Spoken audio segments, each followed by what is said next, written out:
Man, what a tough loss to the Wolves. We definitely got to talk about this Wolves game. The three ball just continue to fall. Karl Anthony Towns, how long will he be out? Why I have concerns about that. We could talk about this Devin Booker trade rumor. Do you guys want to make the trade? And by the way, look, this is the Knicks call-up show, y'all. We're going ready to talk about all the things that you want to talk about. So be prepared to call in, and let's get this show started.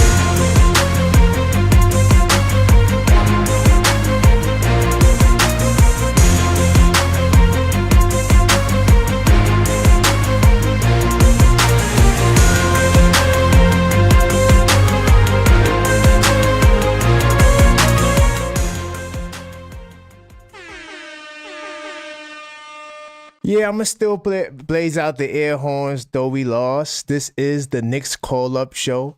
I am your host, Karan Pierre, the objective fan, straight out of Kings County, New York City's finest, and you know the vibes.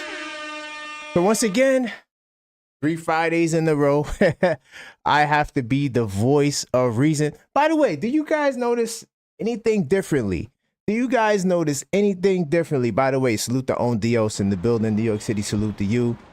Definitely, as you come in, hit that like button. Subscribe to the channel if you're not subscribed. Oh yeah, we're gonna get into this game. Yeah, the 3-point shot. Oh my god. And I still think we shot over 40%. But see, the thing about it is, it's not about our shooting. It's never been about our shooting. It's about the fact that we're winning a lot of these games by just outgunning teams. But we definitely gonna get into it, man. 3 Fridays in a row, 3 losses, man. I was hoping that we could get the W tonight. Of course, not having the big bodega, it was pretty crazy.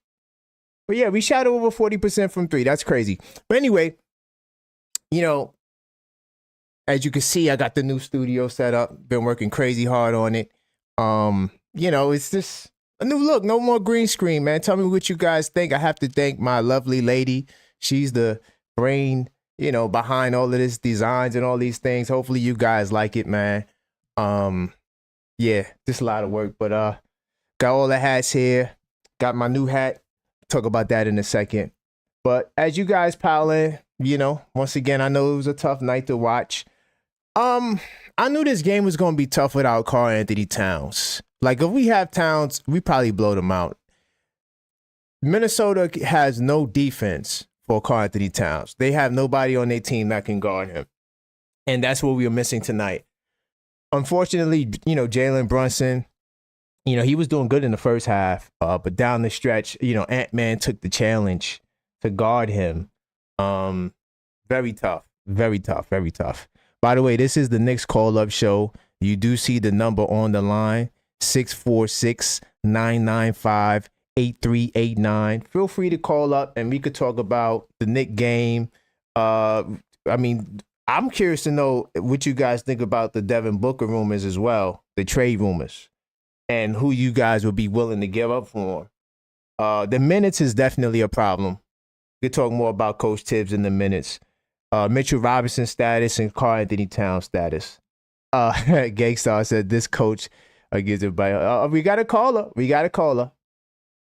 Hello, caller. State your name and where you calling from. I know who you are, but let the people know. It was good, man. It's Mike from calling out of PA. Salute to Mike out of PA. Salute, How's it going, brother? Man, it's another one of them nights, man. It's just the same old story. You know what I mean? The same old story, but crazy, man. Yeah, I think, and I'm trying to really understand the mindset of the coaching staff and the team right now, and trying to figure out what's the goal behind this play style. I hear a lot of people saying maybe Tibbs is preparing for the playoff, like a playoff setting where he's only going to be using this 8-man rotation. So kind of like, let's just push the season to the side. As long as we make it to the playoffs, that's all that matters.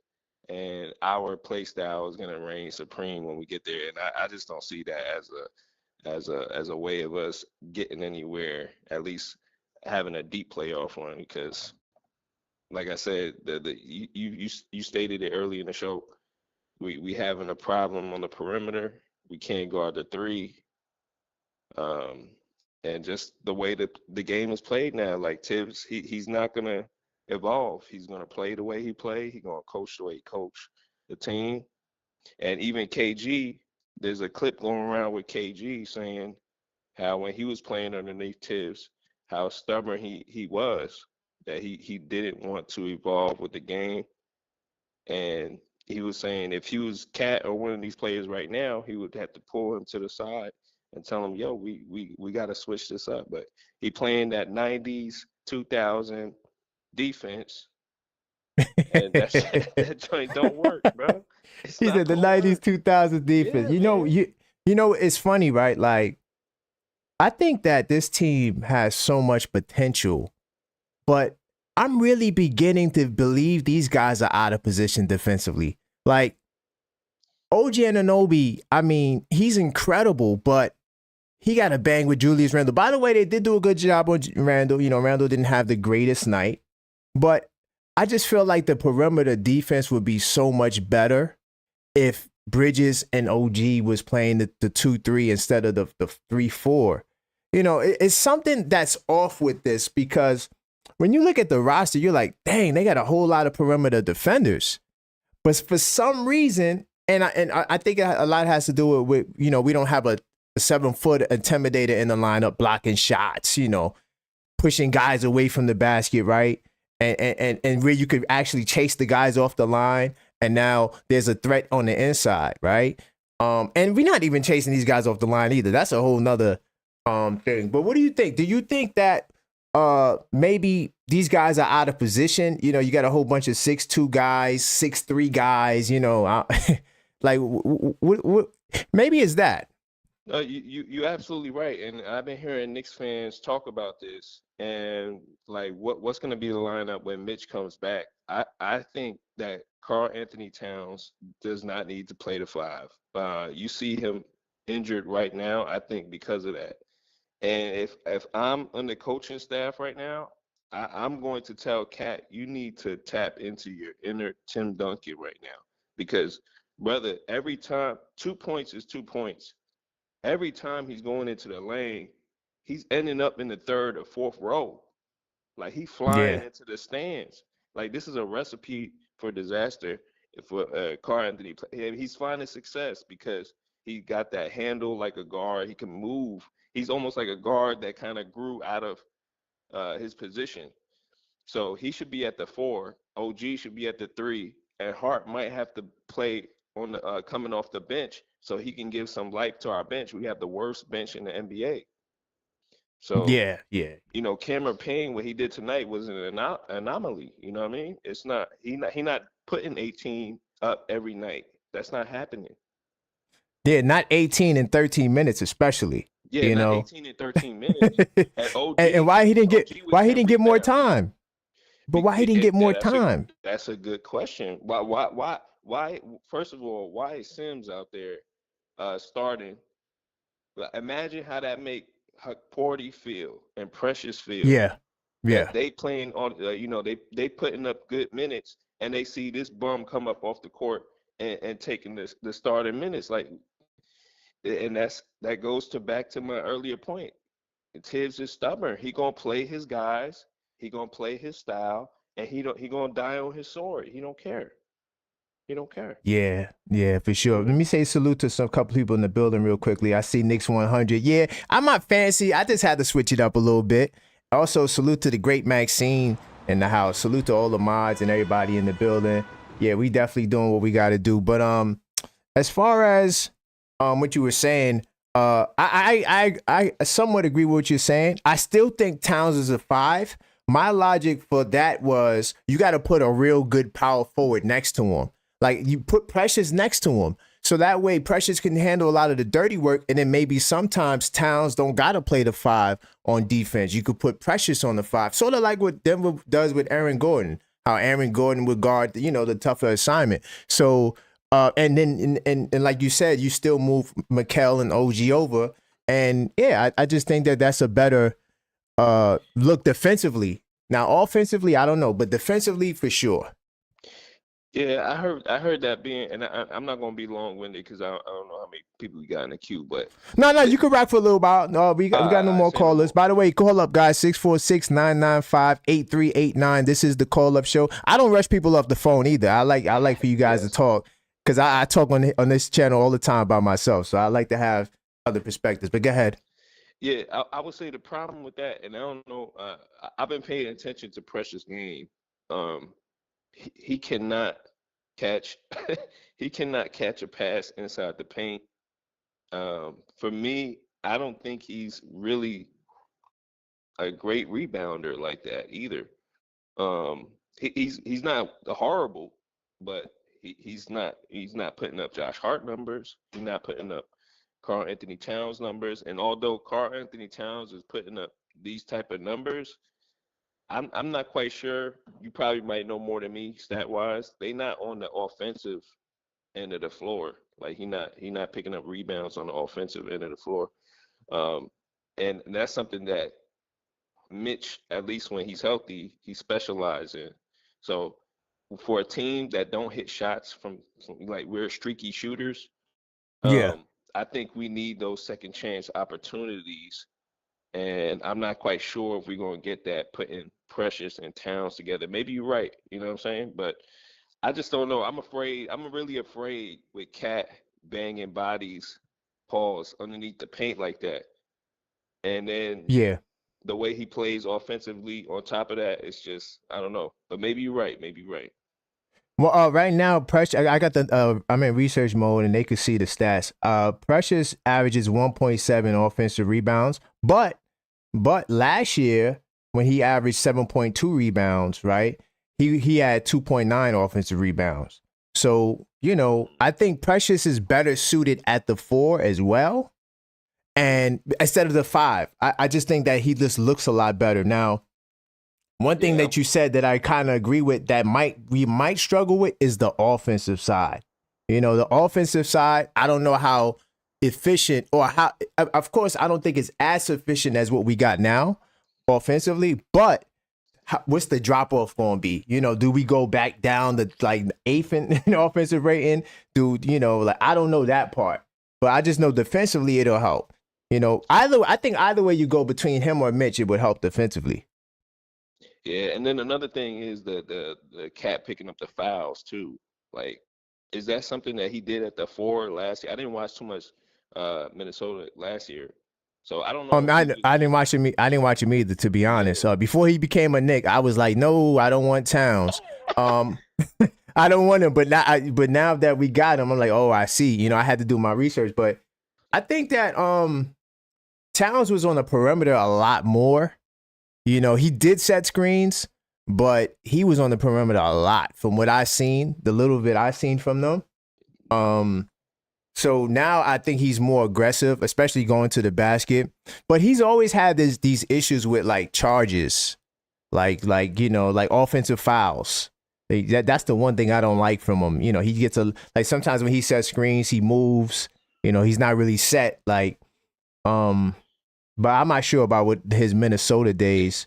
because he pick up a lot of fouls in the paint too, like guarding the paint, Yeah, like yeah, he guarding the picks a rim. fight. Yeah, He both. picks up a Yeah, lot of fouls there too. So that's I think like I, maybe, and this is the problem, man. I wish our coach would experiment a little. Maybe put somebody at the 5, put Cat at the 4, see how that go. If I that agree. that you know what I'm saying, do something, change something I up. I agree. mean, we playing 8-man rotation every night. Oh There's my no god. changes to the no. there's Oh my, I hate that. there's, I there's hate the no 8-man rotation. yeah, and there's no changes to the game plan or anything. Like I just don't get it. But man, I salute to you, salute to everything you do with the channel. Thank I you, man. like I it. appreciate it. Yeah, Real and I quickly like before your you go. background, man. Oh, thank you, man. Thank you. I had to salute to you, man. Thank you, man. Yeah, we had to change it up. But I got one question on the way out.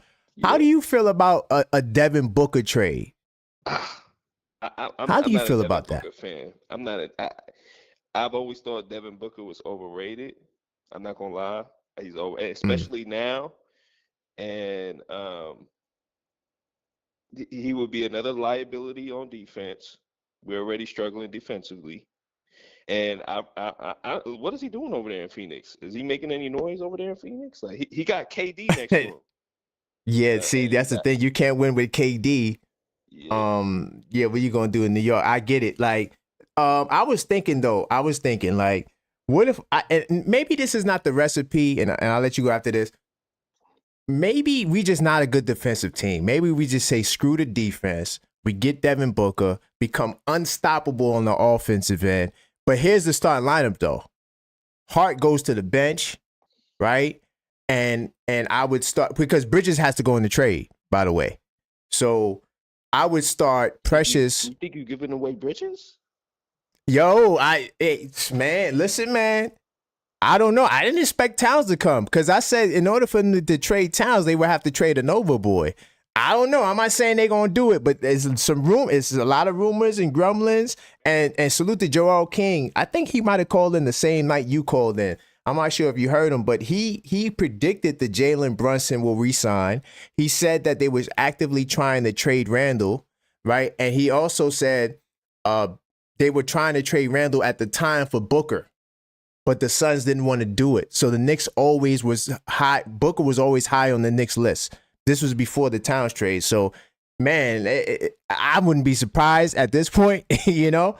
But I think that we don't need another guard on the perimeter. But that's just how I see it. I think that we need we should get better at the 4 or 5 spot, you know, if we're going to make a move. But that's just me. I'm gonna be honest with you. I got OG on the chopping block. From what I'm hearing, Ooh. yeah, because I don't know if you heard of those comments that Josh Hart made. Yes, I talked about it on the pod last Monday. Yep. Okay, yeah. So a lot of people were saying that, and they were showing some clips going around on Twitter where Jalen Brunson is like calling for OG to switch, and OG just staring at him. He not doing nothing. And I Yeah. even seen it tonight, uh, where they're kind of like aggressively calling OG to either come set a screen or come help switch. Mm-hmm. And I mean, I'm not. Did you see Josh Hart?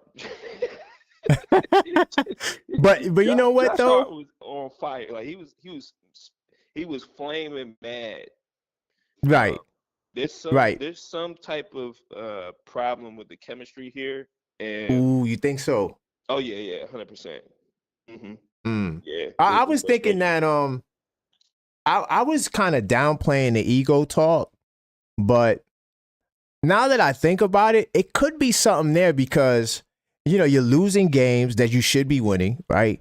When you start losing, like a lot of the frustration begins to come, and then now guys are looking at what guys are not doing, and I just didn't see OG with an ego. That was the only thing though for me. OG with an ego, I don't know about the ego part, you know, but the other stuff you're saying, I could see for sure. I'm gonna tell you why I think so. So when we look at OG, a lot of people compare him to Kawhi, right? Because they say he got like this quiet, mundane type of look. But when you hear from the players like Karl Anthony Towns and stuff, he be saying how he never knew how funny OG Anunoby was, and how charismatic OG Anunoby was. So maybe that's who he is when the cameras are on, but Right. when the cameras are off, and then in that locker room, he's a different person. So I Yeah.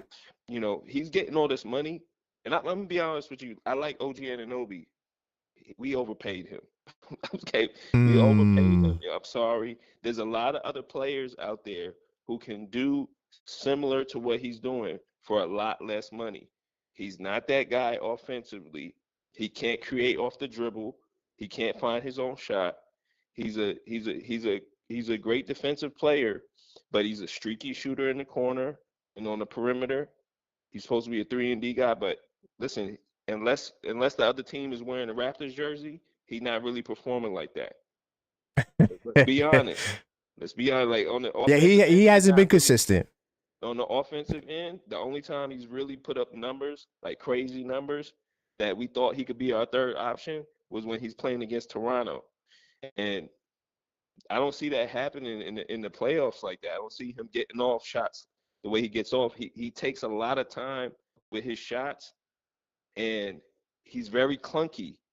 I don't know if you see that he's constantly falling all over the place. He And does. He does. And yeah, every I time he just falls, I hold my head like, oh my God, don't get hurt. yeah, man. So we paid this guy all this money. He's injury prone. He's a clunky type of player that's kind of always falling all over the place, and he's really not like that on offense. So if we have an Yeah. opportunity, like I said, we have an opportunity to get a player that does half of what he does on defense and is a way better offensive player. If we're going to take the route that you said, where we say, forget Yeah. about the defense, we're just going to play offense. We're going to be the best offensive team. That hey, I'm putting OG on the chopping block, and I'm getting somebody Get who him could do up out of half of what he do. Yeah, there. I half of got what you. he do on the defense, and way better on the Yeah. offense. No, that makes So, sense. That makes yeah, sense. All right. Bro, all right, great take, man. Great call. Great call, man. appreciate you, brother. Thank you for taking my call. Have a good night, man. Salute, man. Have a good Salute. one, man. So that was Mike out of PA. Salute to Mike out of PA. Calling up. Feel free to call up, guys. This is the Knicks Call Up Show. Unfortunately, we got to talk about this Knick game, but we don't just got to talk about the Knick game. Man, Mike brought up some really great points. Some things about OG Anunoby that you do see, like, there's some tension there, but I kind of felt like it was nothing. But what makes me think that at the time when I talked about it on the podcast on Monday, by the way, salute to y'all if y'all saw the podcast on Monday. But I kind of downplayed it because you never hear any bad things about OG Anunoby, right? And yes, there's a lot that goes on in the locker room. I'm pretty sure of it that we have no clue. So I'm not going to act like I'm in the locker room. And even if you are in the locker room, you're not there 24/7 every day or, with the team consistently, not 24/7.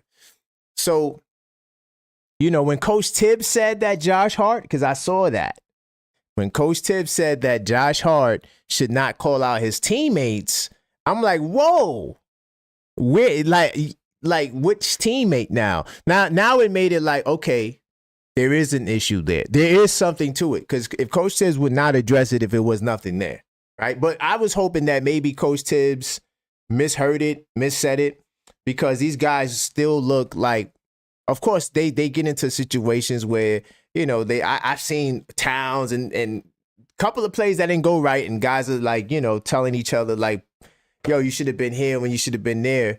But, that's just, to me, is just regular basketball stuff.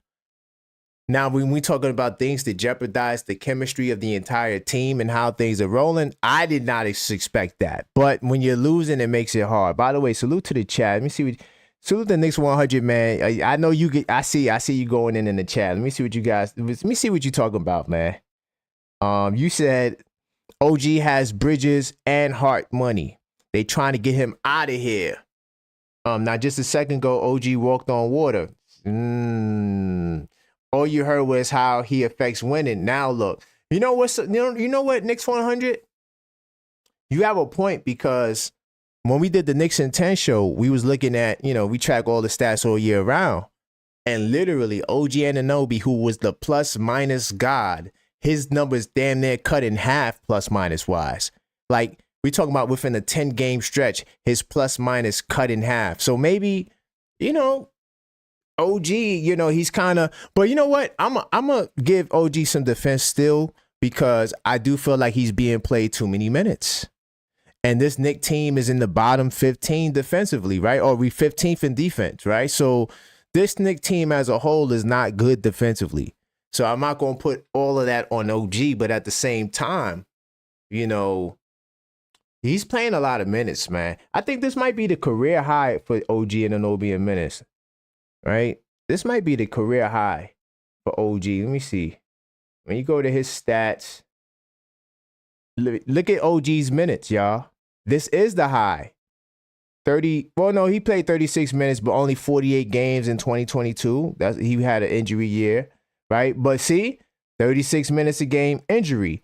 Maybe OG is more efficient. And I said this earlier too, when he's getting 33 minutes a night, right? I think that 33 minutes a night, I think that's where OG needs to be. Anything above that, I think it's just too much wear and tear. Not that I'm trying to excuse the mediocrity, right? Because I mean, he has had flashes where you're like, oh man, he's the best thing since sliced bread. But then he has these stretches where it's like he's just in the corner. You know, he's not really doing much. He didn't have a bad game tonight. I'm gonna keep it real, and I liked his defense on Randall and the moments that he had against Anthony Edwards, right? So I'm not going to completely dump on him, but if we do a trade for Devin Booker, somebody has to go. So I'm just curious to know who you guys want to give up. And I think it's probably going to be Bridges, to be honest. Bridges and Mitchell Robinson. What I can do is see how because I didn't look into the money yet, because all of this is still fresh. My dad called me the other day. No, he called me yesterday. And we were talking, and he was like, did you hear about the Booker trade? And I was busy working on the new look for the studio all day, so I didn't even get a chance to see it. And I didn't get a chance to look at the money. So we're going to look at the money together. By the way, this is the Knicks call-up show, 646-995-8389. Feel free to call up. Let me see. Salute to Iman, saying 100. I'm glad you like what I'm saying, or you agree with what I'm saying. Definitely, like Launch Pro says, definitely like the video, subscribe to the channel if you're not subscribed. So I'm gonna pull up the payroll right quick, because I'm curious to see if we can do this deal. If we can do it. I'm at the Knicks Sports Chat. Hold on. I'm gonna go here. Yeah, I'm gonna go here. This is way better. So right now, when you look at the money and the numbers, you got Mikal's making 23, Mitch is making 14. I don't know if that's gonna be enough, y'all. I don't think that's going to be enough to get the deal done. That's like 30-something million. Off the top of the head, Devin Booker is probably making like 40-something.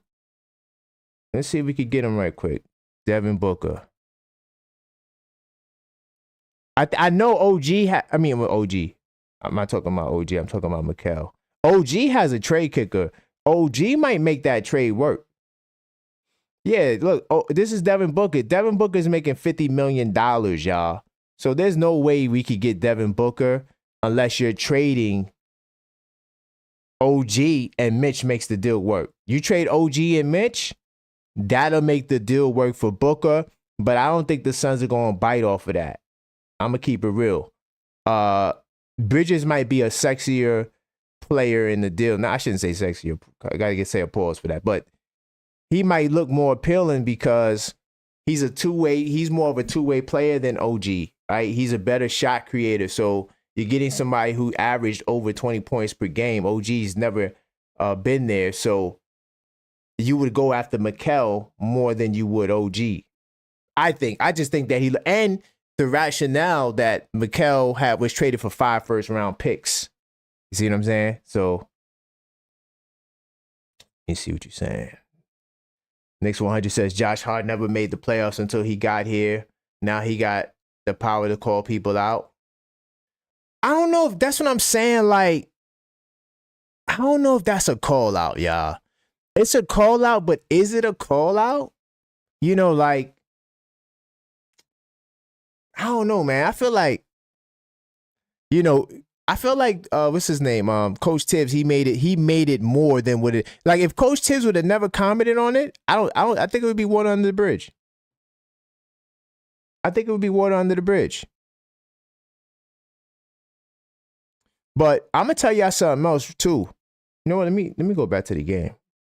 Let's talk about the game. I know that's fresh on your mind. The 3-point defense is terrible.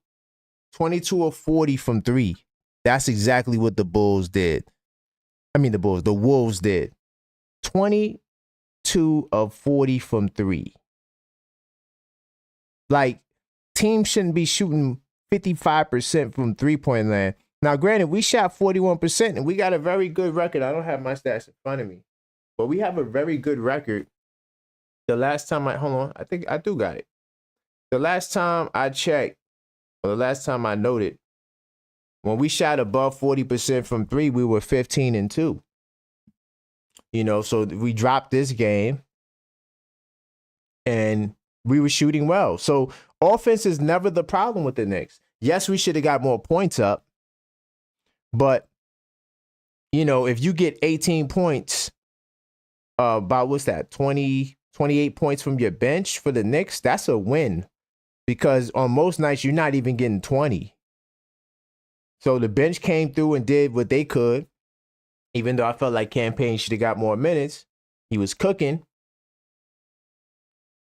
and then OG, he was all right. He was 50% efficient from the field. So we can't complain about OG's play, and his defense was really good on Randall. Of course, in the fourth quarter, the captain, he was definitely, they did a good job shutting him down, really pushed away from the basket, couldn't get no layups, couldn't get no easy buckets. And to be honest, Ant-Man took the challenge and said, I'm guarding Jalen Brunson. And you got to give Ant-Man props because he's a young dude that's not going to shy away from guarding the opposing team's best guard. You remember last year in the playoffs, he said, Kyrie, I want that assignment. I got that. It didn't go in his favor, but he had the thought process to do it. So for me, this game is all about defense. This is why it's so much that goes into the game. Like, you look at Campaign, he's not a bad defender. Deuce McBride, you would say he's a good defender on the perimeter. Precious Achiuwa, he's solid defensively, especially at the 4. I'm not sure at the 5, even though he did have 3 blocks. To me, Precious is not really a 5. I mean, he's not a 5, right? Josh Hart, you would say he's a hustle man, solid on defense, right? Jericho Sims had the best percentage of all bigs at defending at the rim. Guys was not scoring on him, right? So, I mean, yeah, he didn't really give you no points. And he did try. He had 2 field goal attempts. Not enough. Like Mike was saying, I don't think Sims should be starting. I think, like, if you want to play small with the small center, go with Precious. You playing him 36 minutes, you might as well start him, right? Or I like Ariel, but you can't, at this point, you can't start Ariel because he's not even in game condition. Mikal is the guy who needed to give us more on the offensive end. I'm going to keep it real. And on the defensive end, but definitely on the offensive end, Mikal, this is your time to be the second option. Karl-Anthony Towns is not there. Yeah, it wasn't a good look, And another thing too, I don't like them arguing with the refs. Like, it's nothing wrong with talking to the refs, like timeouts, stuff like that. I'm cool with that. Get a better understanding of the way the game is being officiated. But it's just too much knock on the refs because I'm going to keep it real, y'all. They be making bad calls on both sides. Listen, I'm the objective Knicks fan, level-headed Knicks talk. You already know I'm here to balance the scales.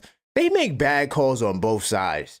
Bad calls on. So, I think that it's taken away a little bit from the focus on the game because now we're so anti-ref that we can't even see our shortcomings because the refs, them not making the right calls hurt us at times, but the refs ain't caused this 55%. This 55% from 3, the refs ain't do that. That was our doing. Man. I might have to do a write-up for this game. This week inside the Knicks.com. That's the official blog. Especially for the Pies. Oh man. Man, guys, I gotta take this call. We gotta call it, guys. Call state your name, where you calling from. Oh Lord. Ass whooping. Oh God. Oh my God. We got guys. To me. Guys, we got a special guest caller.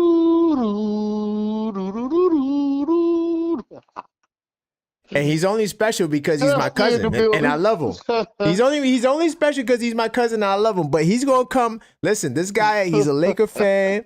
He's become a Cavs apologist. He's not calling in to be nice. I'm just letting you guys know, man. What's good though? How's it going, cuz? What's up? Hey, look, man. Hey, with all of this shit I was hearing, I got to give you something. I got to go a little bit because y'all like, it's starting not to look good, man. It's starting not to look good for you guys, man. Man. What's going on? I don't know. Y'all starting to look like Y'all starting to look like the Dallas Cowboys of this shit, man. Oh What's going on, man? man. You know what I'm saying? You look good at the first part of the year, but you start to look like you slacking. You know, You see, some people are saying y'all got the best point guard in the league right now, and but what about your team? You're slacking. You're starting to slip. You're starting to but could slip. you I mean, you're the best. You're arguably the best in the East, right?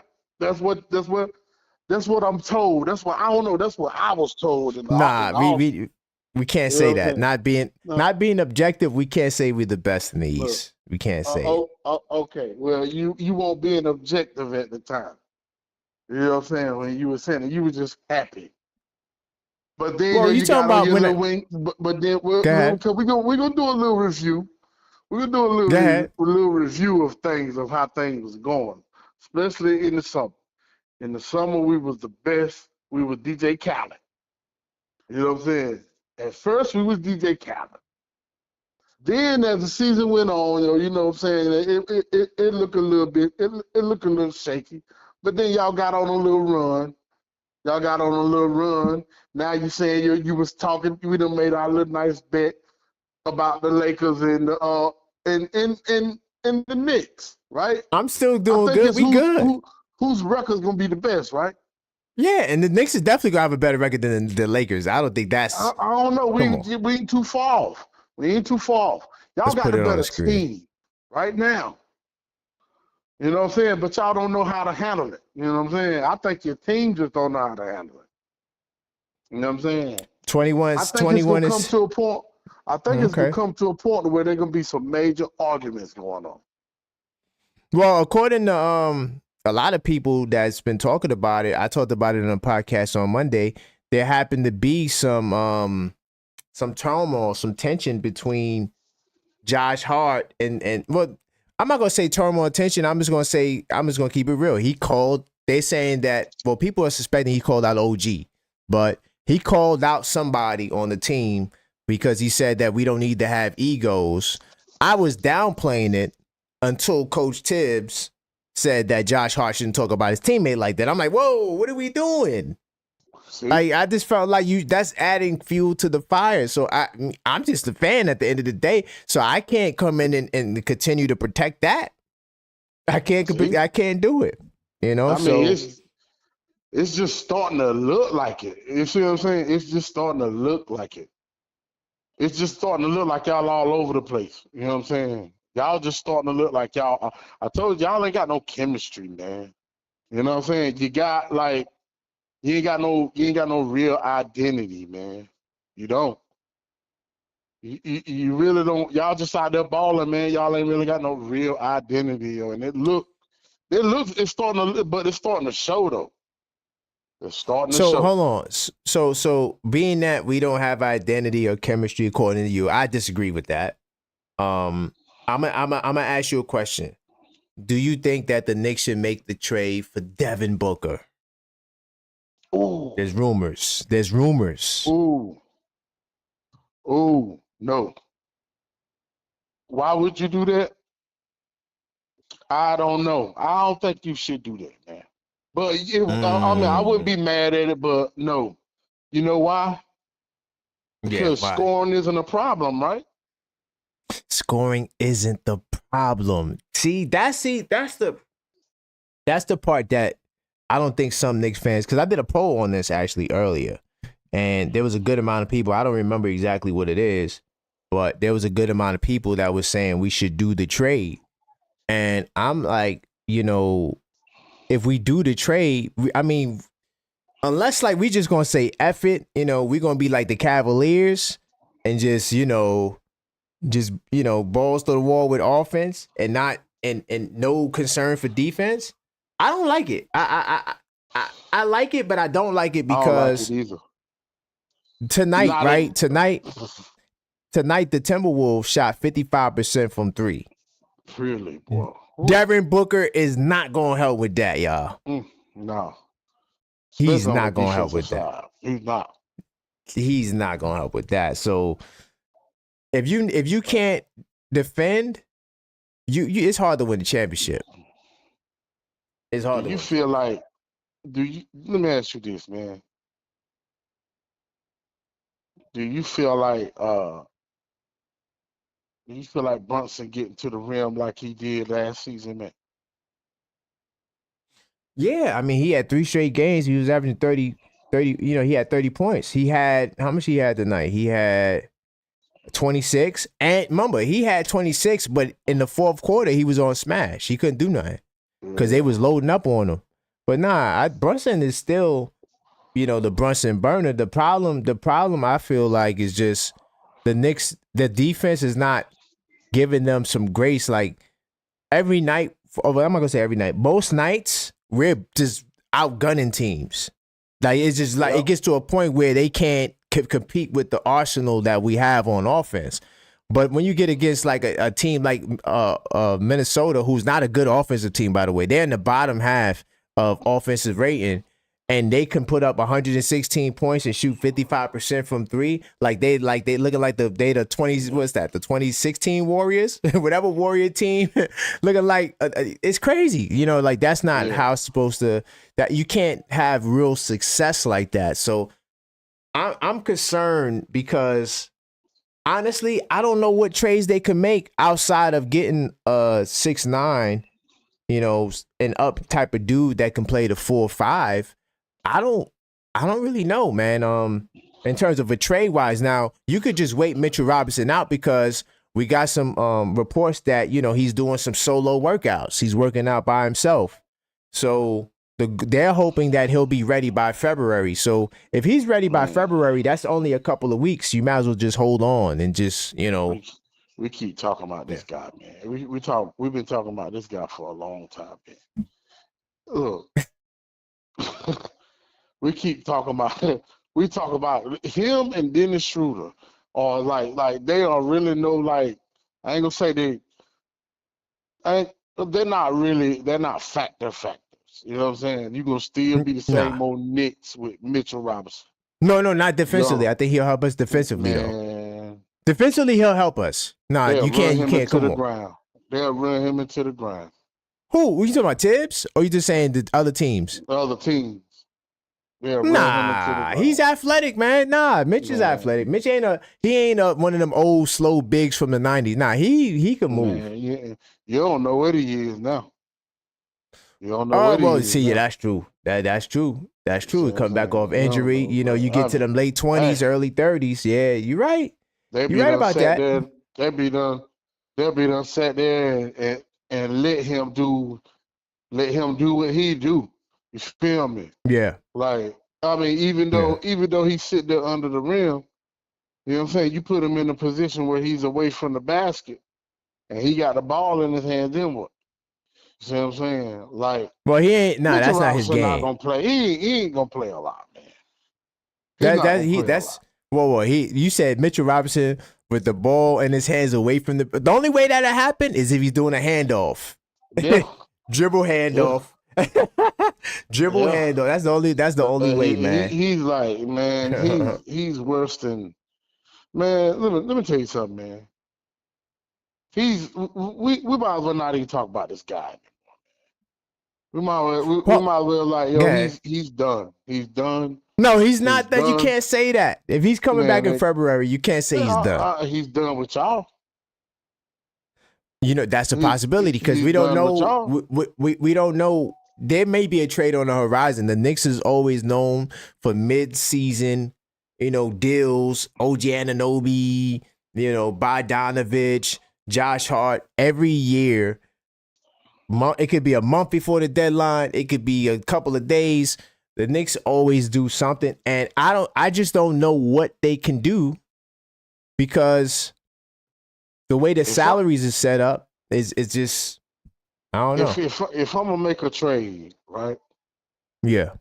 Here's the trade that I would make. I would trade. Okay.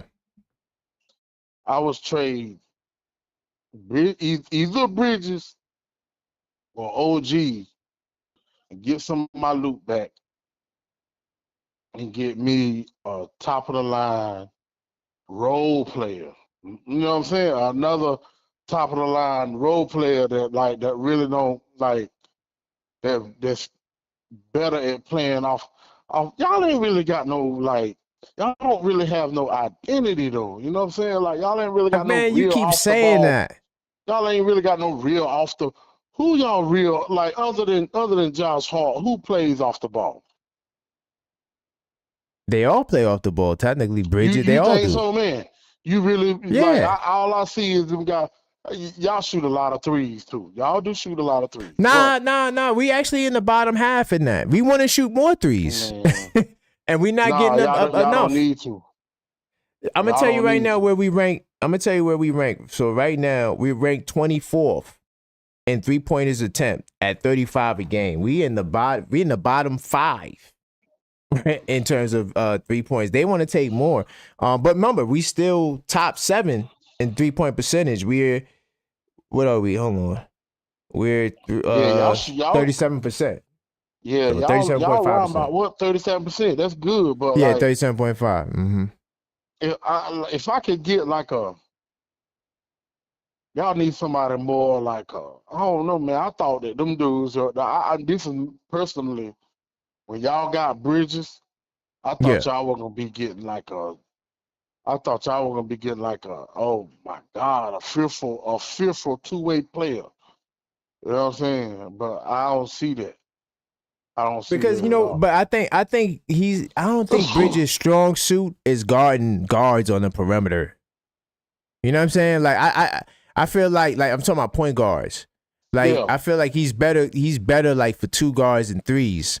You know, when you got to guard these boys, these guys are so shifty, so, fast, and I'm not trying to cap for him. Not trying to cap for him, but at the same time, Who? there's a clear issue there, Let me ask Go you this ahead. though. I don't know if I ever asked you this. Who comes in behind Who comes in behind Carl Anthony? That's a good question. Well, no, it's Sims. Well, it was Sims before. All right, so before Precious got back, it was Sims. And see, the reason why you asking that question is because the way Sims plays is like he's just forgettable. I'm not trying to knock the brother, because I try not to bash the players, but at the same time, the brother hasn't really produced outside of guarding bigs at the rim. He had a great percentage. Big men weren't shooting that great of a percentage against him in the paint. But at the same time, he doesn't get a bucket. Like he played 19 minutes tonight, 0 points. And I don't Damn, even think he got 10 rebounds. I don't even think he got 10 damn. rebounds. So it's like that's been the issue. That's why we were hoping for Mitchell Robinson to get back, but there's been rumors that hey, they could go get the Jonas Valanciunas kid from Washington. The only problem with Jonas is that he doesn't, he doesn't really play defense. Y'all So better off trying to make a trade with us for Hayes.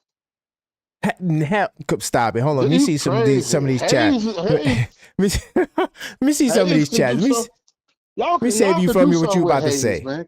Coming in So behind Carl Anthony Towns, Hayes could do something. Hayes could do something real like nah, we he could good. get the momentum going with you guys, man. You know You what I'm got saying? Hayes, and y'all looking for a big man. Hold on. Knicks 100 says another playmaker is what he is saying. These guys are really spot up shooters. Is that what you're saying? That we need another playmaker, somebody that could make their own shot? I don't think that was what you were saying. Yeah, I think you were trying to yeah, say that. Oh, yeah. you were saying that. Or like the type of ball player that would like, or like because it's like it's like they're not doing it for themselves. They're Right. not. You know what I'm saying? But like Yeah. the ball. I don't know, man. Y'all structure is not right, man. The structure is not right within the rotation. Like, and if you get, Yeah. if let's say y'all did get, cause I ain't got but 10 minutes, but let's say y'all did Mm-hmm. go get Devin Booker, right? Yeah. Now you go get Devin Booker. Now there's another guy that loves that. He got to have the ball in his hands. That's You know what I'm that's a saying? whole nother issue because Brunson, Yeah. his usage rate is pretty high. So now you get another guy with a high usage rate. What's the compatibility? But real quickly, SF Wisdom say he was supposed to be late December, early January. but then it was late January. Now it's February. I think Cuzzo might be right. So you got some people saying that you talking the truth right now, man. It's just that from Mitchell Robinson? Yeah. He was saying you might be right. It's a waste of time dealing with him at this point now. Ooh, Knicks 100 said I'd rather have Levine than Booker. What do you think about that? Levine, would you rather have Zach LaVine on the Knicks than Booker? If you take Zach LaVine, what you gonna get from him? Like, what would you get from him? Like on the other side of the ball, though? Are you gonna like? That's what I was thinking. Still, I would take it. Yeah, I would take it, but you still like same problem. You still got the same problem. Yeah, you still got the same exact problem. That's why I don't want I feel like we're so strong on the wing, except defensively, clearly. But we're so strong on the wing. Like, I don't think a trade for another wing, even if it's an upgrade, makes much sense. Especially when you're gonna have to probably give up Mitchell Robinson too. Like, you're gonna have to give up a key, a starter or somebody for another star, and now your bench gets even weaker. Because you're trading, multiple players for one, multiple key core players too. Hey, so could that be the problem? With the fact that we don't have enough core. A bench. Yeah. You know what, Dusty? I'm gonna say I think that we have a bench. I just don't think Coach Tibbs is playing these guys. I really I feel like when you look at all the top teams in the league, they all got one player. You're like, who the hell is this that was heavy in their rotation? Even the Celtics had that kid. What's his name? Kata? You know what I'm talking about? The dark-skinned dude that was starting at points for the Celtics when KP wasn't there. Even the Celtics have a dude like that who you probably don't even know, right? Every team got a dude that you may not even know in their rotation. We got dudes on this team that you may not know that Mike could do something. But they will never get the light of day because Tibbs just wants to go with the guys that he likes. And look, I'm a Coach Tibbs guy. I'm not someone that's saying fire Tibbs and all these things. I'm just saying, the 9-man rotation was what got us here. You went from a 9-man rotation to an 8-man rotation, and you got people thinking we don't got guys on the bench when we do. We got granted, they're young boys, but at the same time, that's what this league is about. This league is about young boys. Look at OKC. But also though, if they ain't showing him, then obviously not though. Well, right? I mean, of course, if they're not getting the minutes, so yeah. I mean, but all I'm saying is, every team that I've seen, maybe besides the Lakers, I think y'all kind of in the same boat as us, like where y'all don't really use y'all bench like that. But every other team besides the Knicks and the Lakers use their bench. They going at least 9-10 guys, and y'all ain't real bench, man. Y'all ain't got no bench, and all y'all guys is hurt. Christian Wood, y'all got a lot of injuries. Yeah, we don't really have no bench. No, we have injuries too. To be fair, we did have injuries too. But at the same, all I'm saying is, you don't got to play a lineup full of young boys. That's a fact. You ain't got to play a lot of young boys. Just play one or two. If we shot the three as well as y'all shot the three, we'll probably be like second or third right now in the West. Who's well, you got Houston up there. I don't know. Because y'all be getting blown out though. Y'all don't even be having that's because we don't shoot the three well, man. We been shooting like their games, man. We'll shoot 25% and shit like that. Like a lot of it's several games like that. You know what I'm saying? And our average is probably around that. So But why your differential is minus 2.4? When I see that, that's how I know the Lakers is not a real team. Y'all been a -2 for the whole team. Yo, Dust, I track stats. Y'all -2 all year. All year, y'all been -2, bro. -2 in what though? Differential. Point differential. Oh. That's not good, shoot. bro. But That's look, not so good. where we hold on. Where are y'all sitting in the West? Y'all in the East, y'all third, right? Yeah, we third, and we got the third best differential. We're plus 5.9. Y'all Where we minus 2 sitting at? point. Where we sitting at? Y'all sitting at 6 right now, but y'all get ready That to ain't too fall. far apart. That ain't too Y'all far get. apart. I'm telling you right now, Sacramento won 8 games in a row, something crazy like that. Or they won like 8 out of their last 9. No, they won 8 out of their last 2. I'm looking at it, right? Sacramento getting ready to go on a run. They're gonna pass you. Minnesota about to go on a run. They're You gonna think pass you. they can't even beat us? And Dallas eventually, no, remember, Sacramento made changes. Minnesota also made and we beat changes. them during them changes. All right, well, we going no, well, it's not about head-to-head matchup. I'm saying how they match up with other guys. You feel what I'm saying?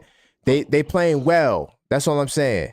They playing well. Ever since the coaching change and everything, we don't whoop their ass. They just can't. No, that's they fine. don't match up well with us.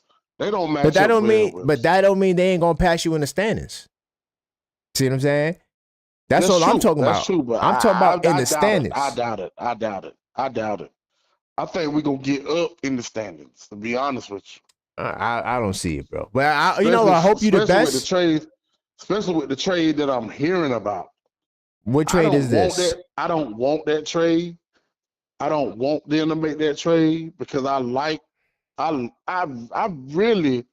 ain't really mad at the team we got, to be real with you, Karan. It's just that it's more decision making than anything.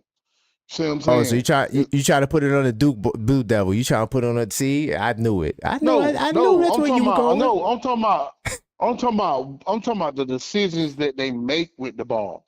Like, for an Okay, example, talking about right? on the floor. Yeah, like for an example, right? Let's take Anthony Davis for an example, right? Anthony Davis, he's Real quickly, always Dust. We got a next caller. Hold on, let me get this line. Hold that door. good. Hello, how's it going, Trevor? Great. You live on the air. Save me from this Laker guy, man. Let's go. What's going I ain't on, worried about the man? Lakers right now. I'm worried about you. I'm worried if you have on your life jacket. Oh man. So for everyone listening, this is Trevor. He's been a real critic of Coach Tom Thibodeau. So I'm curious to see what he's going to say tonight. 4. Yep. By the way, Trevor, turn down your background. Turn down your background a little bit if you didn't. Play. All right, hold Yeah. on. One second. Yeah. We got an echo. No doubt. Meanwhile, y'all, let's definitely get the likes up. We got Trevor on the line. Yeah, You ready to rock and roll? Let's go. Yeah, we're rocking and roll. Yeah. Take the game before. At the end of the game. And this is all 4 or 5 years he's been here. You don't challenge the play at all at the end of the game. Why, you taking it home? You got a prize home? You making a wall, a wallpaper with the challenge flag or what? I like that. Go ahead, keep cooking. All right. Take tonight's game. Yes. That was a good blocking round-off, right? And and it showed you. You looked at it, and you still didn't challenge it again, right? All right. Let's go to campaign. Campaign is hot tonight. Yes. What do you do in any sport?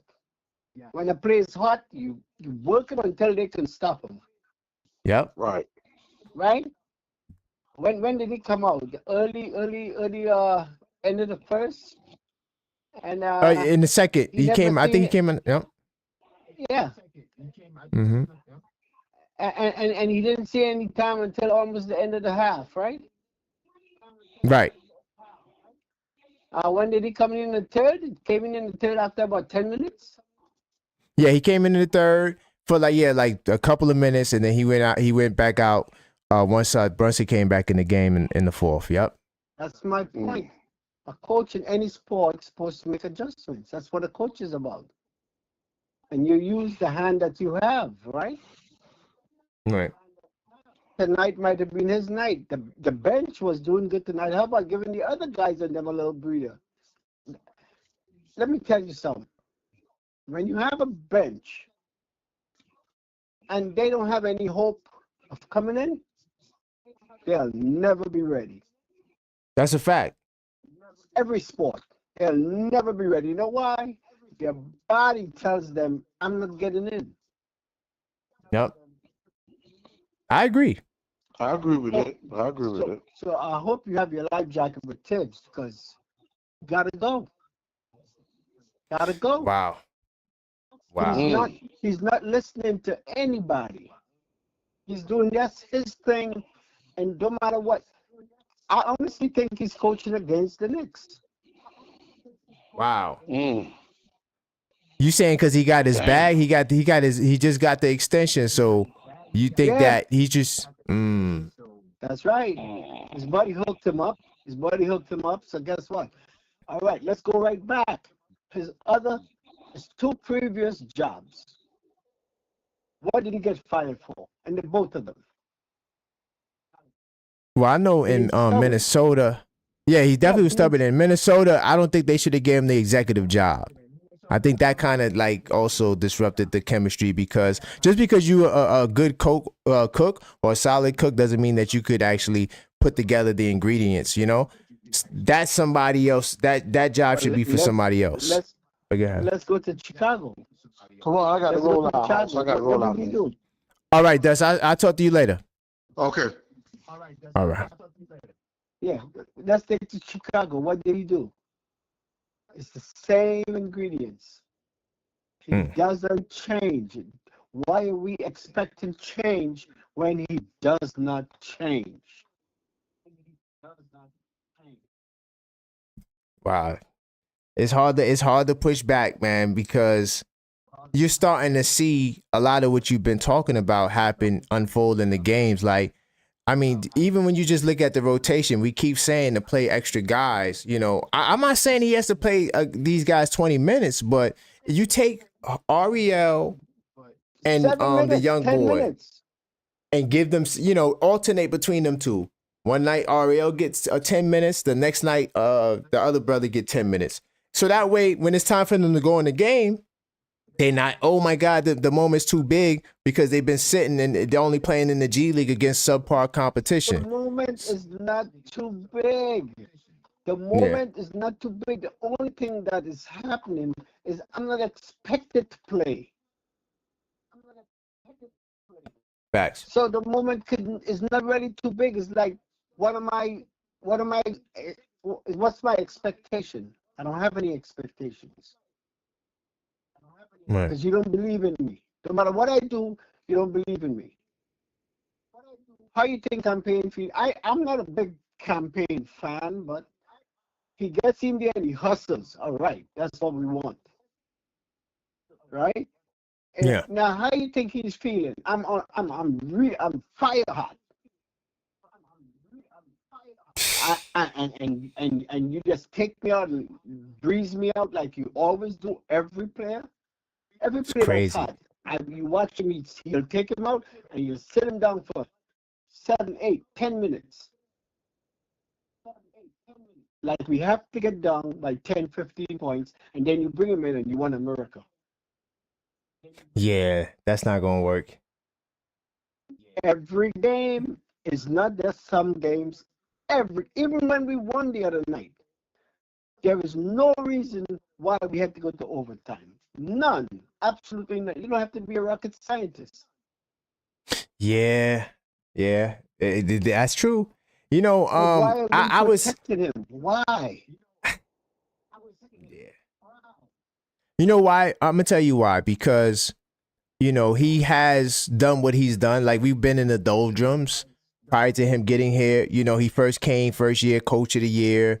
But I get what you're saying, that he's not. You don't believe he's capable of getting a team to the promised land, let alone winning the promised land. So I got a question for you. So you don't think that we need to do a trade, right? You just think that it's get rid of Tibbs. We need a trade. We need a trade because we need some muscle up front. We need some Okay. muscle up front. So you're not feeling Devin Booker? But Would you trade for Devin Booker? I would trade for Devin Booker, but at what cost? Mikal Bridges. Well, we can't do Mikal Bridges honestly because the money doesn't match up. So it might be, and I don't think they're gonna go for it. The package would be OG Anunoby and Mitchell Robinson. Are we trying to protect the good old boys, or are we trying to be? Are we trying to go down? If you're not in the clan, you don't fit. I mean, I don't know. I don't know what they. I don't. I can tell you. I watched Go ahead. OG's Go ahead. Go ahead. buddy. OG's buddy's like, is this guy for real? Is this guy for? I mean, check his body language. Why do you think Bridges have some problems? Bridges has one of the quickest release and sweet, Yeah. but he Nah, it's doesn't nice. do it every game, right? No. Because you know why? You don't have any backhands. We need a real power forward. Facts. OG is not a power forward. He's a small forward. Facts. And I Knicks agree. always play players out of position.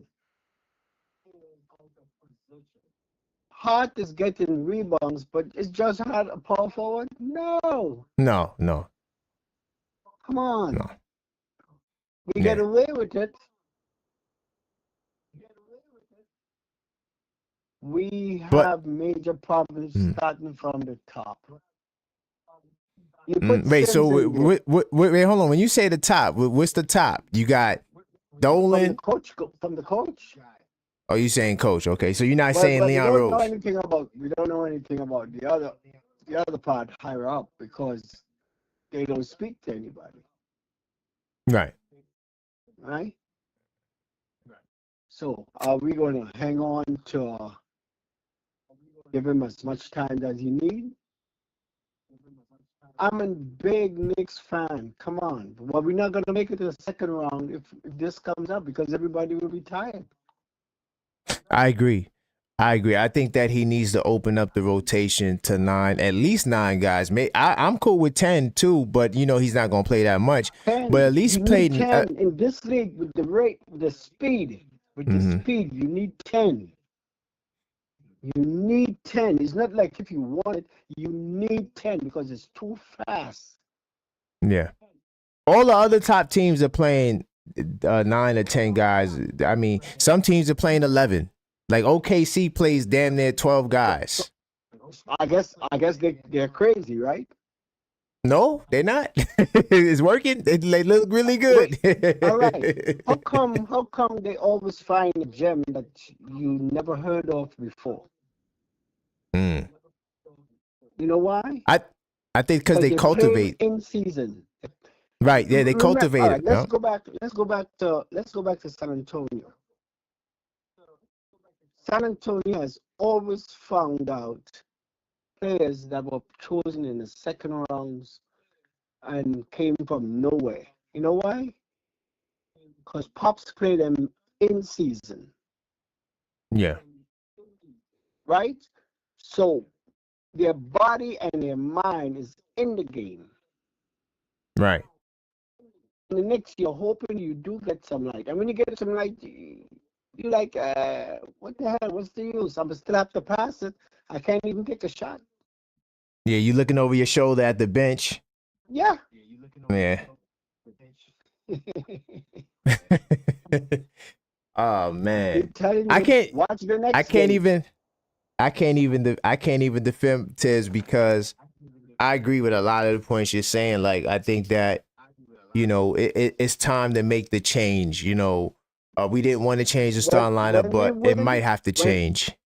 When we win because of talent. Right. We don't win because of structure. Like the Knicks need to be playing fast. You don't have to go too fast, but right now the Knicks play. Every time the Knicks play slow, we're in trouble. I agree. I agree, but they don't play fast. Score on the break. Bridges run like a deer. Yeah. OG runs like a deer. Everybody Hard. runs like a deer. Oh. Right? And you pass the ball, we're gonna get the shots. I agree. So we gotta wait until the day they let go of Tibbs and then hope they bring somebody else. So what other coach do you hope come through? We lost the coach that I liked. I liked Atkins, the guy from who's Cleveland? coaching the Cavs right now. Yeah. Him and Tibbs went up for the job and they give it to their buddy. What's his name? He was the coach of the Nets. I forgot. You talking about what's his name? Bickerstaff? No, he's coaching the Cavs right now. Yeah, Atkins. Yeah, Kenny Atkins. Atkinson's. Yep. Right. That was one. Well, yeah, he's definitely gone. Right. We need a coach who's gonna allow the young guys to think. You gotta think when you go out there, you know. And you can't So would do you- it when you don't get on the court. Would you hire Johnny Bryant? Because he's still an assistant. Yeah, but is he going to?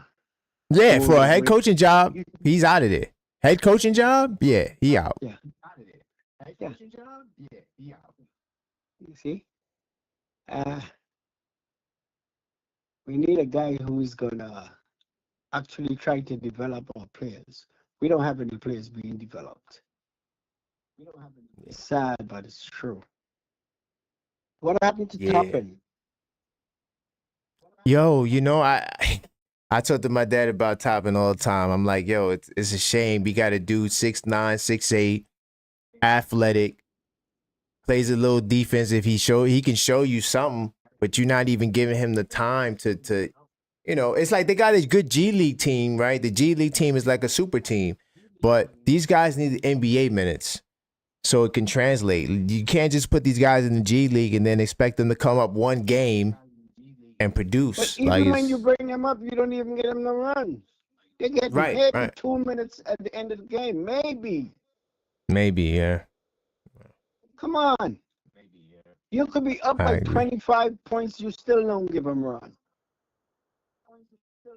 You're down by 25 points, you're still supposed to put him in and see what he got. You're hungry there. You know what's wrong with the young guys? They're praying that they get on the next team. That's what. We got a bunch of acolytes. We got guys, a bunch of church guys trying to get out. They all on prayers. Can I please get out of this situation? Oh, sad. Man.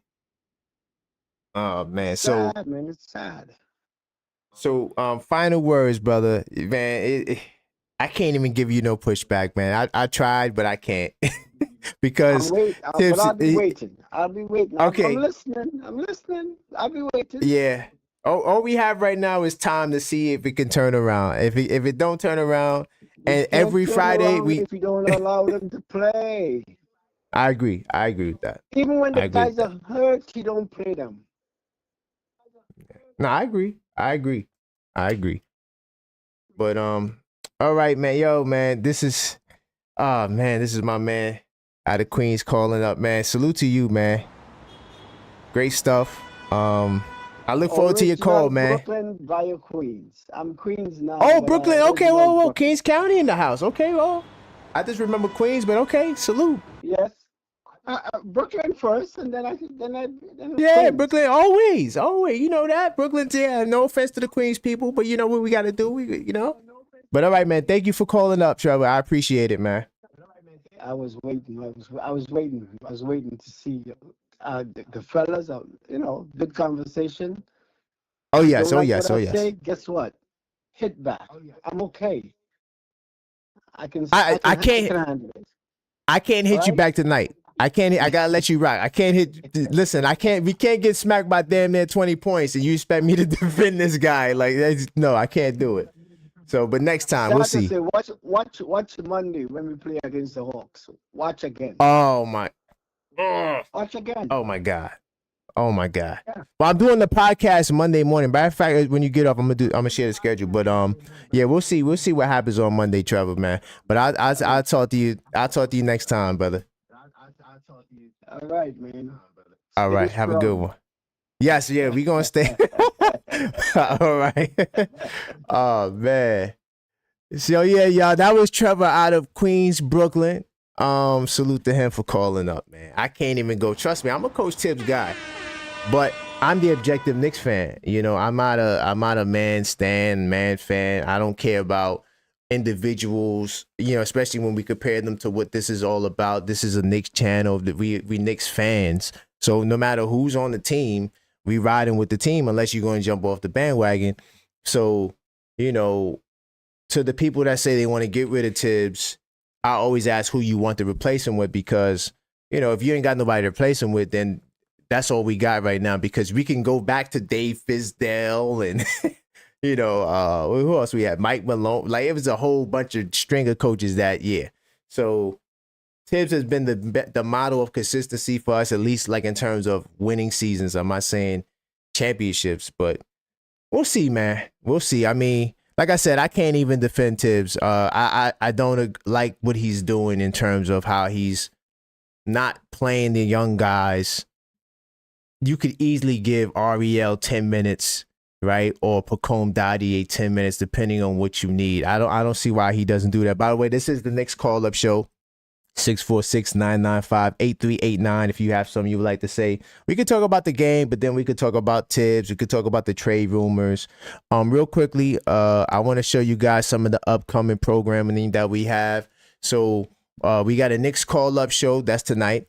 Now, Monday on the 20th, we will be doing This Week Inside the Knicks at 12 p.m. A special time is Martin Luther King Jr. Day. So I'm going to do it before the game. I hate doing shows after the game because of, you know, nights like this. Sometimes I want to talk about other things outside of just the game. So I'm going to do the podcast before the game at 12 p.m. because the Monday game is at 3 p.m. So boom. By the way, we also got a Knicks call-up show on Thursday. I'm trying out Thursdays, y'all. Thursday at 9. So I'll be doing 2 call-up shows. I'll be keeping the same time on Friday, right? Now, here's the interesting dynamic, because I don't think there's no game on Friday. Let me just double check. So Friday, no, there's no game. So we go from Tuesday to Saturday. So, and that's Sacramento. All right. So this is going to be an interesting night. I'm going to see how these nights go. But I didn't realize that when I first did the schedule that we didn't have a game on Friday. Though, nonetheless, I'm keeping this time slot until we decide to change it. But we will be rocking Thursday at 9. So hopefully I see you guys there that night. And I might bring a special guest on for the Thursday show. Now, back after the Thursday and Friday Knicks call-up shows, Monday the 27th, we will go back to the regularly scheduled program in terms of This Week Inside the Knicks at 6 p.m. So just want to give you guys an update with the schedule. Make sure I'm trying to get back in the screen. You know, I just made some changes. I got to make sure I'm somewhat centered. So yeah, that's the schedule. As far as some of these chats, Sandman, Tom Trash Bido. Okay, Tom Trash Bido. He sucks. Okay, hey, look. By the way, I forgot to put this up there too. Let me see if I got it. Do I got it loaded up? I don't. Hold on. Oh no, I had a disclaimer. The views. I got next time I have it. I have a cool disclaimer. I don't know what happened to it, but it basically just says the views of the callers did not represent the views of the host. You know, but yeah, it's all good. Keep the calls coming. But this is the schedule. So hopefully you guys, you know, come up on future shows. Oh, by the way, too, we do got some live play-by-plays. I did do the schedule. I didn't load it up. But the next live play-by-play game we're going to be doing is going to be not the Brooklyn game, because Brooklyn plays we play Brooklyn on TNT on Tuesday. I think we can win that game without Towns. But so we're going to skip that. Because, yeah, I don't want to see the Nets. The Nets got blown out by 59 points. I'm sorry if some of you guys like the Nets, too. I'm not really a Nets guy at all. To me, they're a Jersey team. Salute to my Jersey people. Not knocking Jersey, but I'm just saying, to me, I'm from Kings County. I can never look at the Nets like they're my team. nor do I look at like they're a Brooklyn team. To me, they're the New Jersey Nets, right? But the first game we're gonna do is gonna be ABC with the Lakers at 8:30. That's Saturday, February 1st at 8:30 on ABC. That will be the first live play-by-play game. No worry, I will have the flyer up next time I do the show, and I'm gonna post it in the community section. So we ain't gotta watch the game, or listen to that crazy commentary. I would watch on mute. I watch on mute, and we'll watch the game together. So and I'll do a call-up component too, so you guys can call in. We can talk during the game while we watching the game together. Yeah. Hopefully we're not getting blown out. And I'm gonna try to have Dusty make sure he's in the building because he is a Laker fan. And I think we got a Warrior game too. By the way, salute the Big Dog Talk Sports. I see you in the building. He says do not trade for Devin Booker. I'm kind of leaning that way because first off, the money doesn't work out for Mikal Bridges, and I don't think they'll take OG Anunoby. But if they were to take OG Anunoby, the trade could work out. I think we got a Golden State game too in March, but I'm not sure I'm gonna be able to do that game because that's around my lady's birthday. So, but I'll let you guys know about the live play-by-plays, man. Imagine if the Nets beat Trash Widow. Oh, yo, if the Nets beat us, bro. Yeah, something's got to give. You cannot lose to Brooklyn. You shouldn't lose to Atlanta either. I'm gonna keep it real. But Atlanta, they're definitely coming for the smoke. And that is a revenge tour game. So we got to get Atlanta back. We cannot allow them to beat us throughout the series. Right? So hopefully, by the way, this is the Knicks call-up show. 646-995-8389. We didn't vote tonight, too. We didn't vote. Definitely cast your vote. I did vote, but I forgot to say on Friday the vote counts ×3. But so if you didn't vote, that's fine. You could still vote now. NBA.com. Get your vote on. Last time we checked, or what I checked, this was after our last time together. Let me see if I can get the updated numbers. Knicks fans I can't front. Knicks fans have been coming through on the voting. Like y'all been getting out there voting. I've seen an increase in Brunson's votes. Let me see if I could get the most up-to-date count. And I was kind of like, oh man, we might could catch Lillard. We got one more, I think, till Monday. So everybody vote. If you got multiple NBA.com accounts like me, hit all of them up each day and make sure you get your voting on, because we need to make sure we get this brother in as a starter. At least, do our part. Now, the fan vote is only 50%. So it's still up to the coaches, and I think the players get 25-25. So hopefully, I'm hoping that this will be the case. Let me see. Sandman says, if they trade Murphy, bro, from New Orleans, I think, isn't Trey Murphy hurt? Or is that Herbert Jones? One of them guys is hurt over there. So I'm not sure which one I can't remember which one it was. But I take either one of them. I take the healthy one. Whoever's healthy, I take them. I think both of them represent what we need. We need another defender that can guard multiple positions. OKC is showing you the blueprint. They got a whole bunch of 6'3", 6'4", 6'5" guys, but they all play defense. They all play defense. And I think that's what's needed if you're going to have success in the league. Let me jump into research more real quickly. I got it here.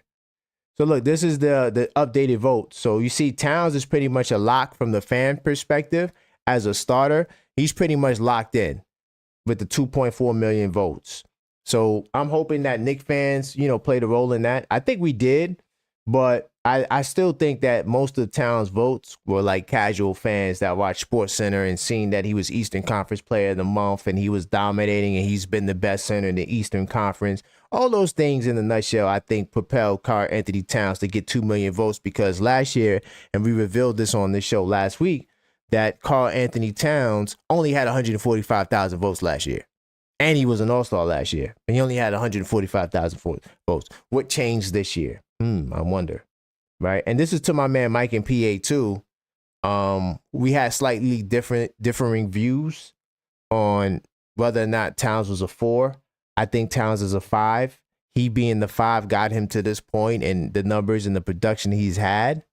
And I think that him at the 4 doesn't look as official because, and this is something I forgot to tell him in real time, but I was thinking it, that Karl-Anthony Towns, you're better off putting a power forward on Towns because he's perimeter centric and typically forwards are better perimeter defenders. What makes Towns so unguardable is that the fact that centers cannot guard him at the 3-point line and he cooks them every time. That's been his advantage. But look at Jalen Brunson, y'all. Jalen Brunson, 1.2 million votes, right? So he's only 300,000 away from Donovan Mitchell. We could get him there this weekend. We could literally get him there this weekend. And these numbers came out the other day, maybe like 2-3 days ago. These numbers came out. Was it the 16th? Yeah, so 2 days ago, these numbers came out. It's possible that we can get, we could get him up there. So that's why you guys need to go vote, man.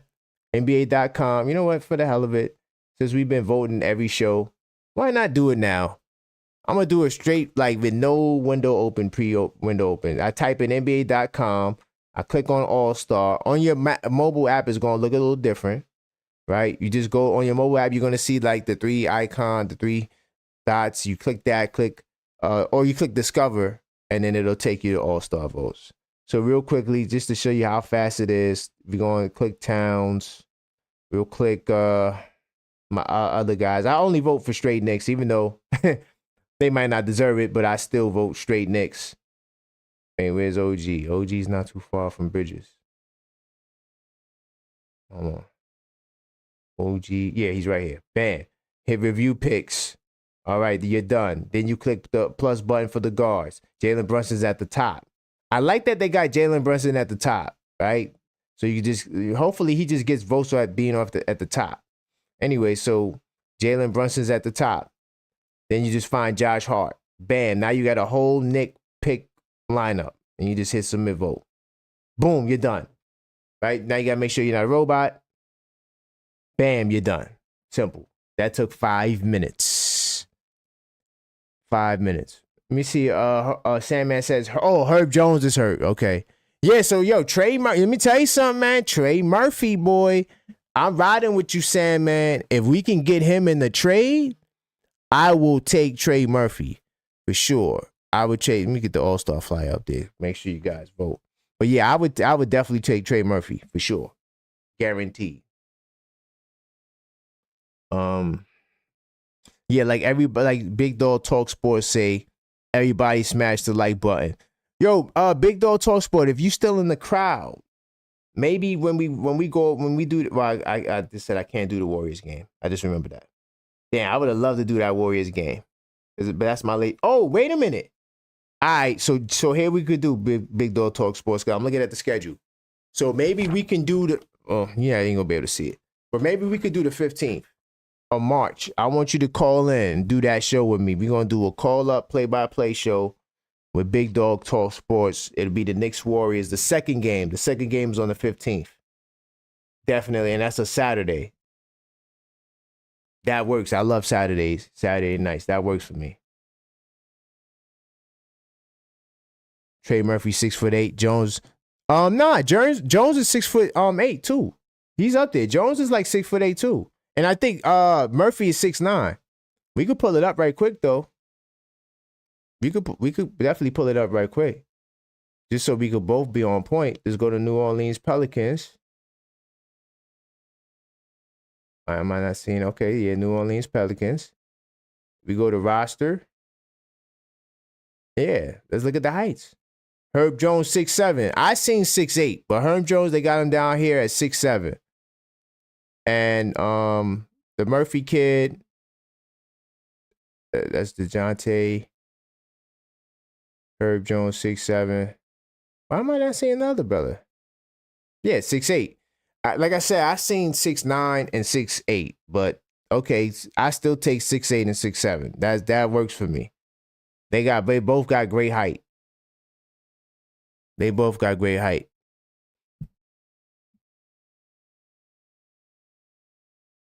Sandman says, explain to me tonight, bro, why Stone Hands, 6'8" pressures was playing center against Gobert. I don't like, Sandman, and salute to you.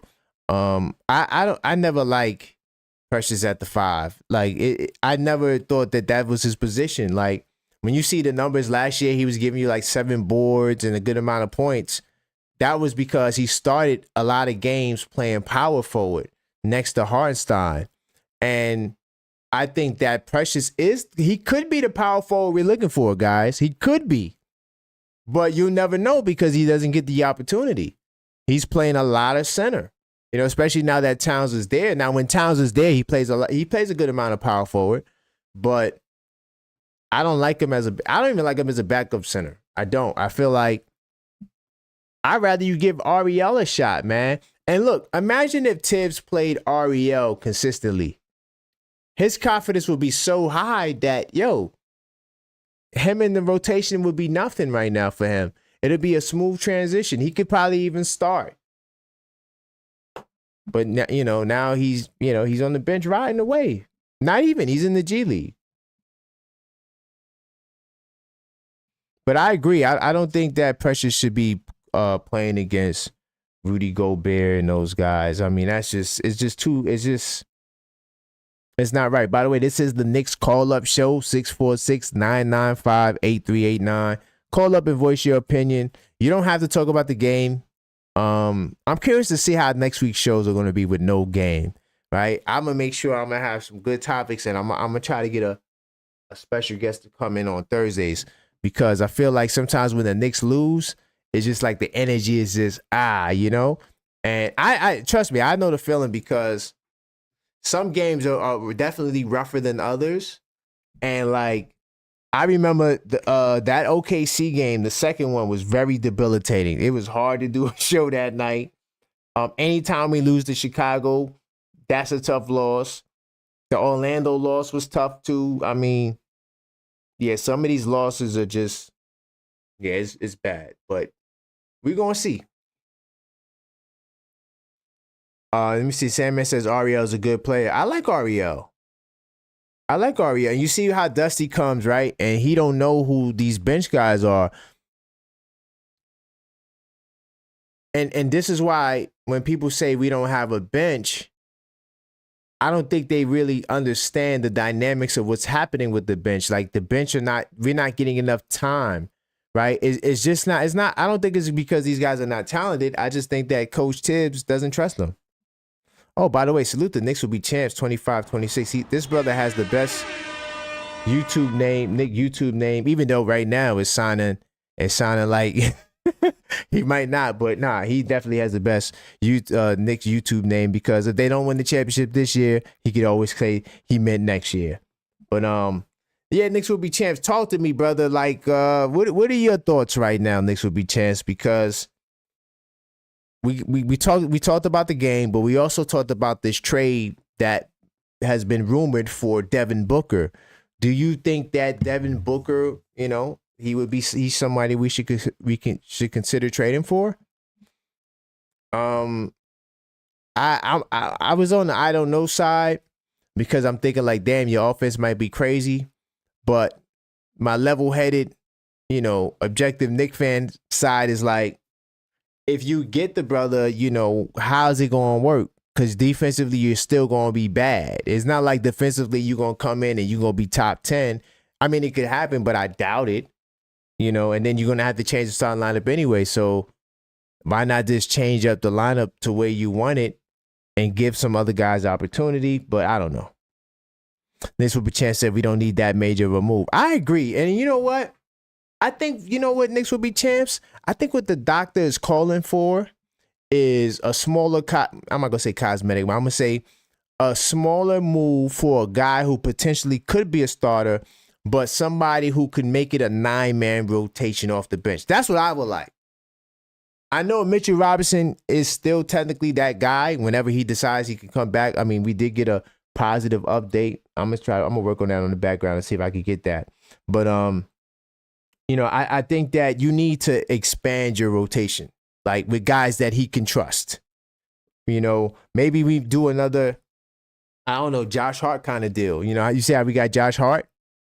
Maybe Leon Rose gets us somebody like that who we're not even thinking about, because I know nobody was thinking about Josh Hart when we got him like that. You know, we didn't think he would be this good. You know, we knew he was a solid rebounder, short dude that could rebound, but we didn't know he can, you know, damn near give you triple doubles and probably break your triple double record for your franchise. We didn't know we were getting that type of guy. Let me see. Trying to see. Damn, I ain't get a chance to update my little notes where I keep track of the news. But there was an update saying that he's doing individual workouts. And that's why the Knicks are hopeful he'll be back in February. But my thing is like, I don't know. Oh yeah, it's the Daily News. Yeah, I'm gonna put this in research mode so y'all can see. So yeah, this is the news that came out, right? And they're basically saying right now he's working individually and he hasn't been cleared. There will be a progression too. This is what Tibbs said. It starts with 1-0, which is really where he is right now. But he hasn't been cleared for contact yet. So I'm assuming he's running. Because I don't remember really reading anything after they said the brother couldn't run. So this is what they're working for. So then he's going to progress, right? So he goes from 1-0 to 1-1, 2-on-2, 3-on-3, 4-on-4, then 5-on-5. Once he gets to 5-on-5, then he probably has to do some conditioning work, and then he'll be ready to come back to the lineup. So this is the news we got today.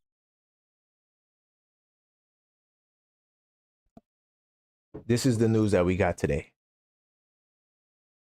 So if Mitch can, oh, by the way, we got a caller. Hold on. Hello, caller. What's your name and where you calling from? My name is York. I'm calling from Bronx, New York. Okay. You said York? Yuri, Y-U-R-I. Oh, Yuri, you said it. Copy. Go ahead. So I'm not really worried about the loss. I'm a little upset we lost that game because we were going neck and neck. Let's be honest here. Minnesota caught fire. Nobody wants to admit that. They caught fire in the fourth quarter. They were able to make a run. Not to mention, they were beating us on the boards. They were beating us in rebounds. And overall, they wanted it more. Well, what can I say? Well, you know, you go ahead. I thought you were thinking. Go ahead. No, I was just gonna say it's not about losing. It's about the way you lose. You know, so people are a little concerned about, you know, the minutes these guys are getting and the lack of using the bench. So, but go ahead. I don't want to stomp on your call. Go ahead. I think the minutes wise, I see both sides of the argument. Do I think you need to expand the rotation? Absolutely. Do I think this will work in the long run? Yes, because as time goes on, when we hit the playoffs, they're not going to be tired when the playoffs come. So I would say the conditioning is going to pay off in the long run. I will, however, call out Tibbs on this. When Campaign had a good first half, why am I not seeing him out on the floor more? That's the one thing that kills me. That's the issue. That's the issue. So like you kind of you see it from where Tibbs is doing in terms of minutes because you think it's going to help them with conditioning wise, but that's also the cause for the issue why Cam doesn't get the minutes too, because he's giving the starters so much time. It takes away from a guy like, because he doesn't even have it. From what I see, he doesn't even really value the performance of the bench guy like that. Like the guy could be on fire. He's still not gonna play them more minutes than what their game plan is for the night. But go ahead. Right, and what I'm trying to understand, what goes through his mind, like I'm trying to understand like why, if you're gonna keep campaigning the whole first half, Jalen Brunson needs rest. He doesn't want. JB's not going to admit he's tired. He's not known for that. Josh Hart's not going to admit he's tired. But Kelly ain't going to admit he's tired. None of the players that are playing out there aren't going to admit they're tired. They don't That's a believe fact. in the tired nonsense. But the way we see them play, they are catching up to them. And what makes me worried is we just dodged the bullet with Josh Hart coming back to the court. I'm pretty sure that was a huge relief on everyone today. Man, was it? Boy. And Oh, apparently man. that was a Sims injury. Sims ran into him. I was at the No, he was game. pushed in. He was pushed into Sims by was it McDaniels? One of them dudes. They pushed him into Sims. Oh, okay. Yeah, that's I what didn't happened. understand what was happening. Mhm. Because I thought Sims pushed into himself. But regardless, I'm not worried. I don't think Knicks fans should be worried. The reason I'm looking at it on a level headed. We have year Yes. one. We have year one of this cord. We have 3 to 4 years with this group. Right. They're trying to figure each other out. They're trying to figure out how they're going to play. Do I think the defense needs to be worked? And there is one way you fix the three problem. You run a zone defense. A lot of teams are doing it. A lot of teams are doing it. Zone. Look at OKC. They're doing it. The majority of the time, you don't even see them doing one-on-one defense. Or switch, you just see them run the zone. That's how they beat Cleveland. Yeah, that's something to consider because I was gonna say what I wanted to say was we don't got the personnel, but when you really look at it, we do got the like you would look at Deuce and say he's solid defensively. You would look at Campaign and say he's all right defensively. You would look at Mikal, OG, even Josh Hart is not that much of a bad defender. Why couldn't we try the zone defense? So hey, you might have a point there. You might have a point there. A suggestion to the starting lineup. Cat's out. Why not put in Hulk Porty in the starting lineup? I know he's a rookie. I know we're putting a lot of responsibility on him. Put Hulk in the starting lineup. The man's a monster defensively. I agree. Like, you got to be creative with your lineups here, especially if, Josh Hart gets hurt. We're lucky Josh Hart didn't get hurt today. Call up Pacone, put him in the starting lineup, see what he can do off some minutes. What would we have done if Hart couldn't go? What would we have done? There have been. I mean, now Pacone Dadier goes in star lineup. No, Deuce. He's gonna go with Deuce. He's gonna go with Deuce in the starting lineup. He would go with Deuce. Crazy. He's been wanting to go with Deuce for a while now. Deuce was supposed to get the starting lineup last game before that freak injury that happened to him. Yeah. But what I I'm don't trying know, to say man. is, back Go to ahead. my point. I don't think we should panic this season and the next few seasons. And another thing too, if Tibbs does get fired, not a lot of people understand this.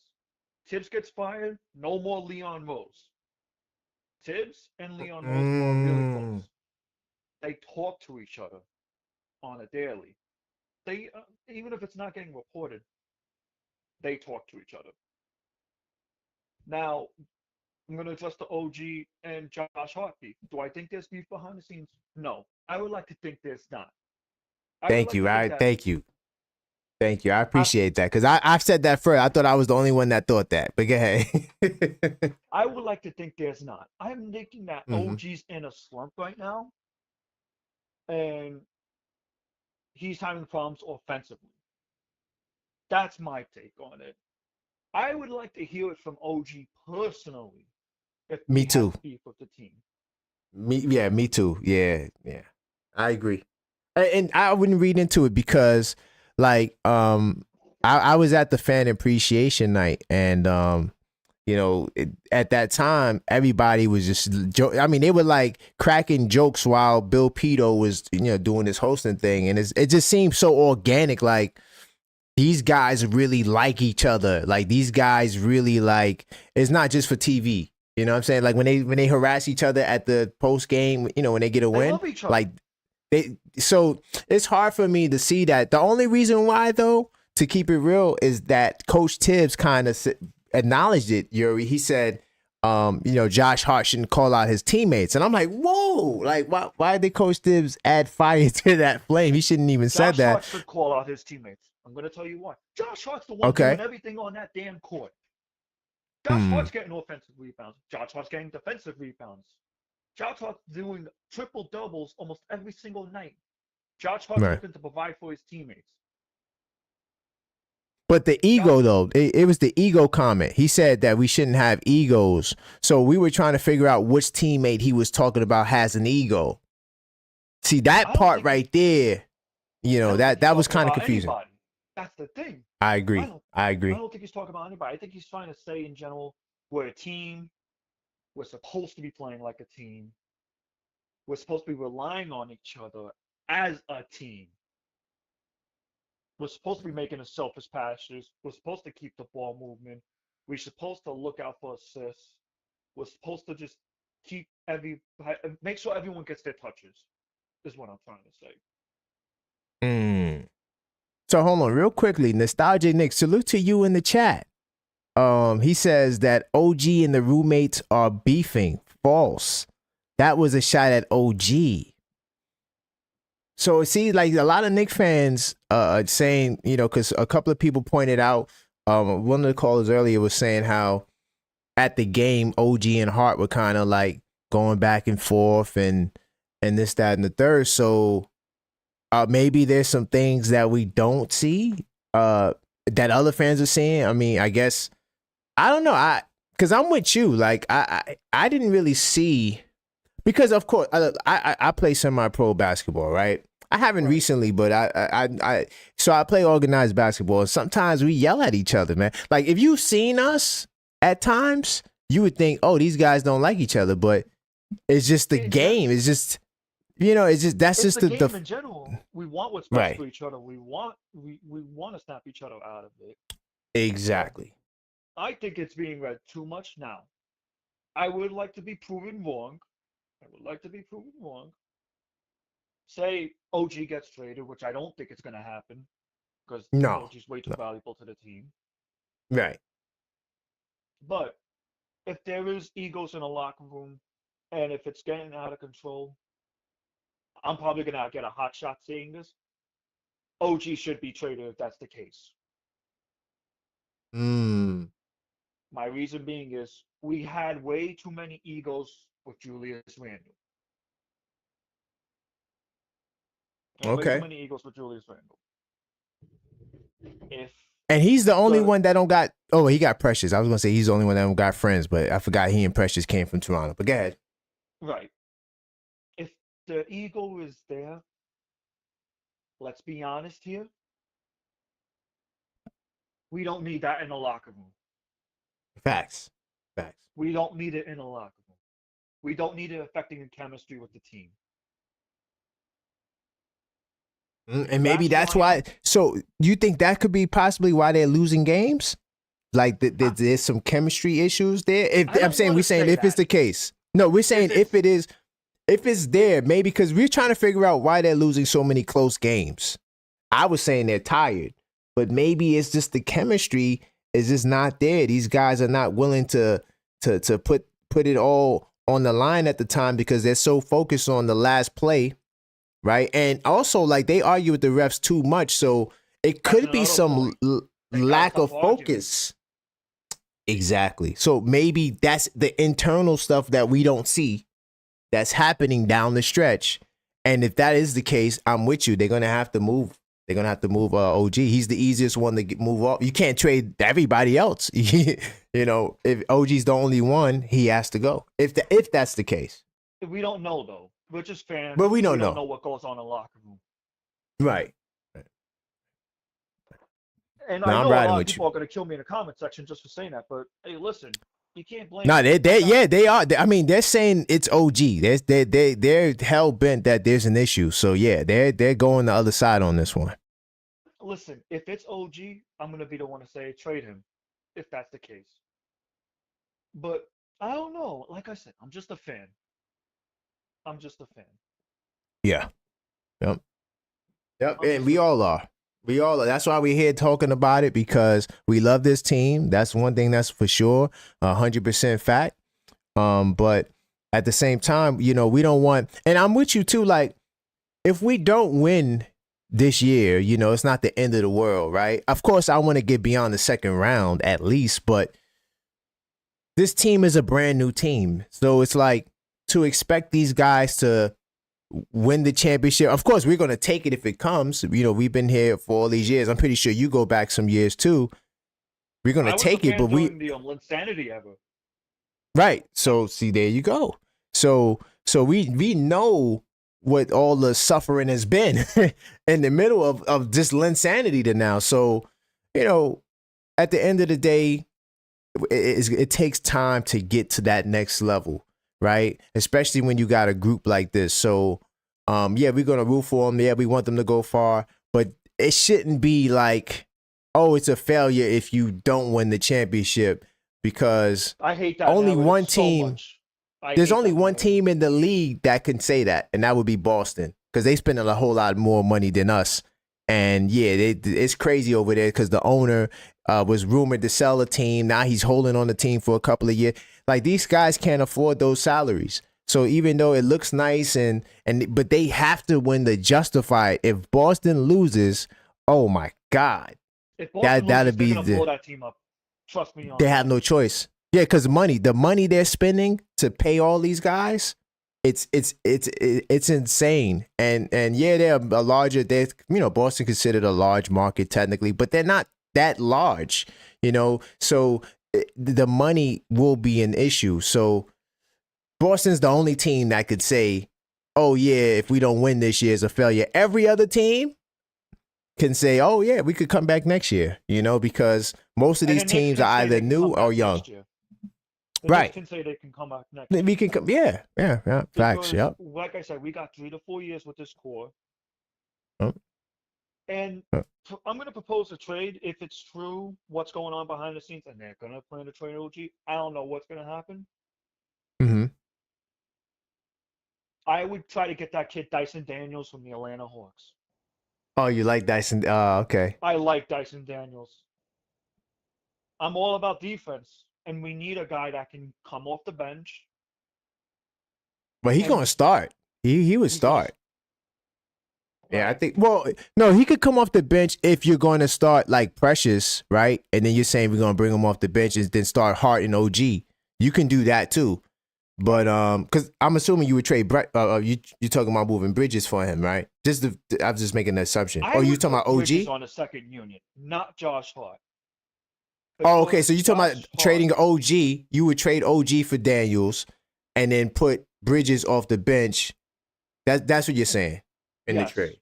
The Okay, reason why I gotcha. say that is because you get that contract off that you paid for him.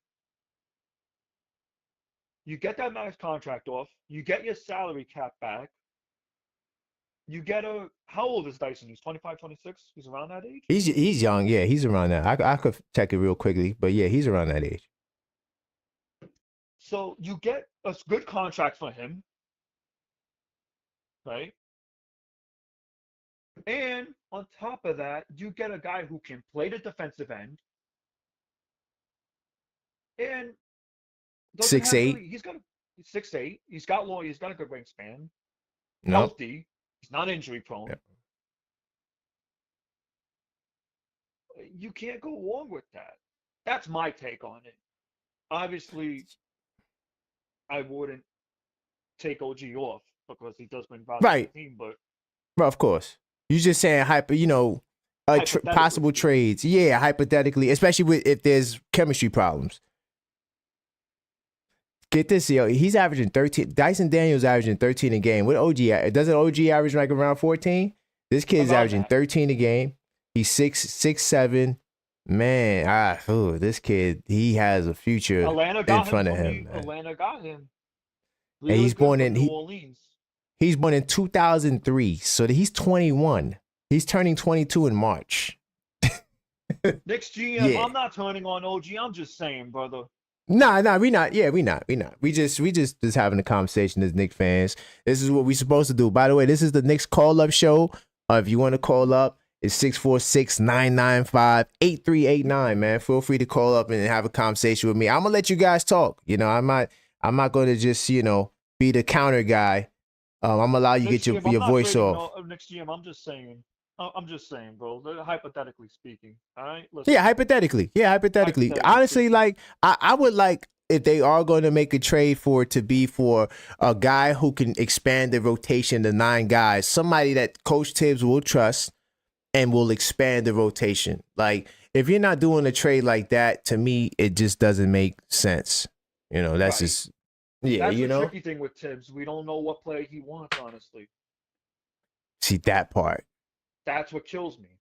We don't know what player he wants.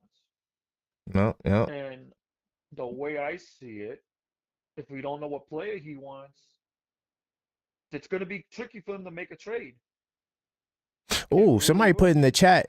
Knicks will be champ said if OG is moved, it'll be for Zion. I don't want How Zion. you feel about Zion? I don't want Zion. That guy's an injury prone. Waiting to happen. I agree, and I'm a Blue Devils fan too, and I'm good. I don't want Zion. I'm glad we never even drafted him because could you imagine we draft Zion and he has the health issues he's having? Do you know how New York City would be? Oh, the Knicks is cursed. They never this, that, and the third. Oh my God, that would have been a huge failure. That would have been a huge. We dodged that bullet. Yeah, people say, "Oh, we could have changed them. We got the best training staff." Okay. You think that we do have the best training staff? It is. Yeah, but I don't think you dodged that bullet though. Like I think that with Zion, it's a little bit more than just the Pelicans training staff. I think that his weight is a serious issue. It's a serious issue, and he has a hard time maintaining a healthy weight. But even still, the guys that jump out the gym don't last long in this league. You could go down the list of guys that jump out the gym. And when I say they don't last long, not that you won't have a Vince Carter that'll play 22, 23 years, whatever, how many years he played. It's just that he's not jumping out the gym. Like that he's not an all-star superstar. That goes away. So, so when you trade for these guys. Most important part in the NBA. You have to be on a good diet. You have to be on a good regimen for your training. Exactly. I even heard Jalen Brunson spoke about it. He's in the gym at least once or twice a day. Yeah, he said that to respond to the fans that get on them about, not being focused or not working. He's like, I'm in the gym twice a day, y'all. So I could do the Roommates podcast for 1 hour. The work ethic of Jalen Brunson and Josh Hart. Facts. Never. Let them do their podcast. Let them do whatever. And to the fans that think the podcast is the problem, I'm sorry, you need a psych therapy, hands down. Yeah, listen, they're in there for 2 hours, and that's it. They're not doing no editing and all the stuff I do. They're not doing that. They got a team of people. Matt, he's running that show. They literally this is what they literally do. Oh, what time we shooting? Yeah, what time we shooting? Okay, cool. The team goes to Josh Hart house. The wife lets them in. He's up there eating Mike and Nights and doing what he's doing. And then, it's time to shoot. He comes downstairs. Jalen Brunson comes. That's it. That's simple. That's not a lot of. True. It's not. It's back not a to lot the of. Knicks at hand. I don't think the issue with them is chemistry. I think the issue with them is just the tired legs. Yeah. Hands down. I think if you had a 9-man rotation at least, if you don't want to do 10-man, I understand that. If you have a 9-man rotation at least, and you play them the majority of the half, that would put your starters in a much better position to close out games. It's not rocket science. It's not. And in the fourth quarter, they'll have more energy. So like if you do like with Tibbs, when Tibbs took out Brunson at the 2-minute mark in the third quarter, I was like, yes. I like but that. Then when he brought him back at like the 9-minute, 10-minute mark of the fourth, I'm like, what? Like, come on. He's supposed to stay out till like the 6-minute mark. So that way, that final stretch, he would go, and then you still would have Campaign in there who was cooking. Let Campaign do what he do, and then now Brunson come in and boom, it's like a consistent, But hey, he didn't do it. He had his own. He didn't do it, and I'm kind of getting sick and tired of rotations. I really am. Yeah, it's tough. But it's hey, tough. listen, Most people would like to admit it. Tibbs is not. Hey, listen, Knicks 2025, 2026 tipping. He's not going to give the rookies a shot. Get that out of your head. Get that out of your head. Yeah. He ain't going to give the rookies a shot. He's Yeah, gonna give the especially once rookies a Mitch comes shot. back. It's not happening. He's going to give the rookies a shot when they're in their second year. That's it. Hopefully, we hope. Hopefully. Because it took Deuce. How long did it take Deuce to become a 3 real years. rotational? 3 years, right? And remember, last year he wasn't really in the rotation heavy like that until they did the trade. Until they traded for OG. That's when Deuce started. Was a consistent. I'm the man. Because remember, Quickly was running the show as the backup. Right. Basically, Quickly was in Deuce's spot pretty much. And And you know so- what? Some people. No, Mitch don't got to go. Mitch can stay on this team. For God's sake. Oh, you looking at the yeah. I'm going to defend Mitch. I'm going to tell you what. We need Mitch defensively. I mean, I don't think that's a debate. Like, Mitch will help make you a better defensive team. I don't think you can argue that. I don't think that's Mitch it's the only makes problem us is when better is he coming defensively. back? But when is he Now- coming back? It's estimated, quote unquote, 2 weeks from now in February. Oh boy. It's 2 weeks from now in I February. hope so. And I think that's why they're holding off on doing a major trade, because I think in the back of their mind, they're like, well, Mitch comes back, you know, we can play him a little bit with Towns. We probably keep the starting lineup the same, but then bring Mitch off the bench. So, you know, of course, we can't say what Leon Rose is thinking, but, you know, We can't, exactly. We don't know what Leon Yeah. we have Mitch no isn't clue. going to fix everything. Mitch is not going to fix everything. I Oh, really hell believe no. Mitch 100. Yeah, gonna he's fix not. Everything. Especially the 55% from three, the opponent It's not 3-point. gonna That's fix everything. that's crazy. That's not going to fix everything. Let's be honest here. It will No, at it's not. least stop players from diving into the paint. Exactly. And maybe then you can chase guys off the line, right? And now when you chase them off the line, now it's hard for them to get a bucket because Mitch is there waiting for them, you know? Like, that's what I'm hoping. Like, okay, now we could be aggressive, chase them off the line. And when they drive, there's a big 7'1" guy there that can block their shot. So that now they're second guessing themselves. And And you know, and that will rely on them to shoot the three. exactly. There you go. So yeah. So I'm hopeful. I'm hopeful that Mitch can do something. And And I understand where they're coming from though, because it's hard to have faith in men. but it but is, but I'm gonna yeah, defend it's Mitch hard. on that Mhm. one more time. Let me cook. Guys, Go you gotta ahead. remember, Go ahead. Joel Mhm. Embiid injured Mitch. Mitch came back injured. I understand that. But you gotta remember, this guy from Philly injured our guy. He injured him. He nearly grabbed if I was Mitch, I looked on him as he was grabbing my leg. He damn near pulled down his leg. Yeah, he definitely did. It's crazy. And the fact that he never got suspended or anything for that still drives me up a wall to this day. There's Yeah. always going to be F and beat in the chat for me.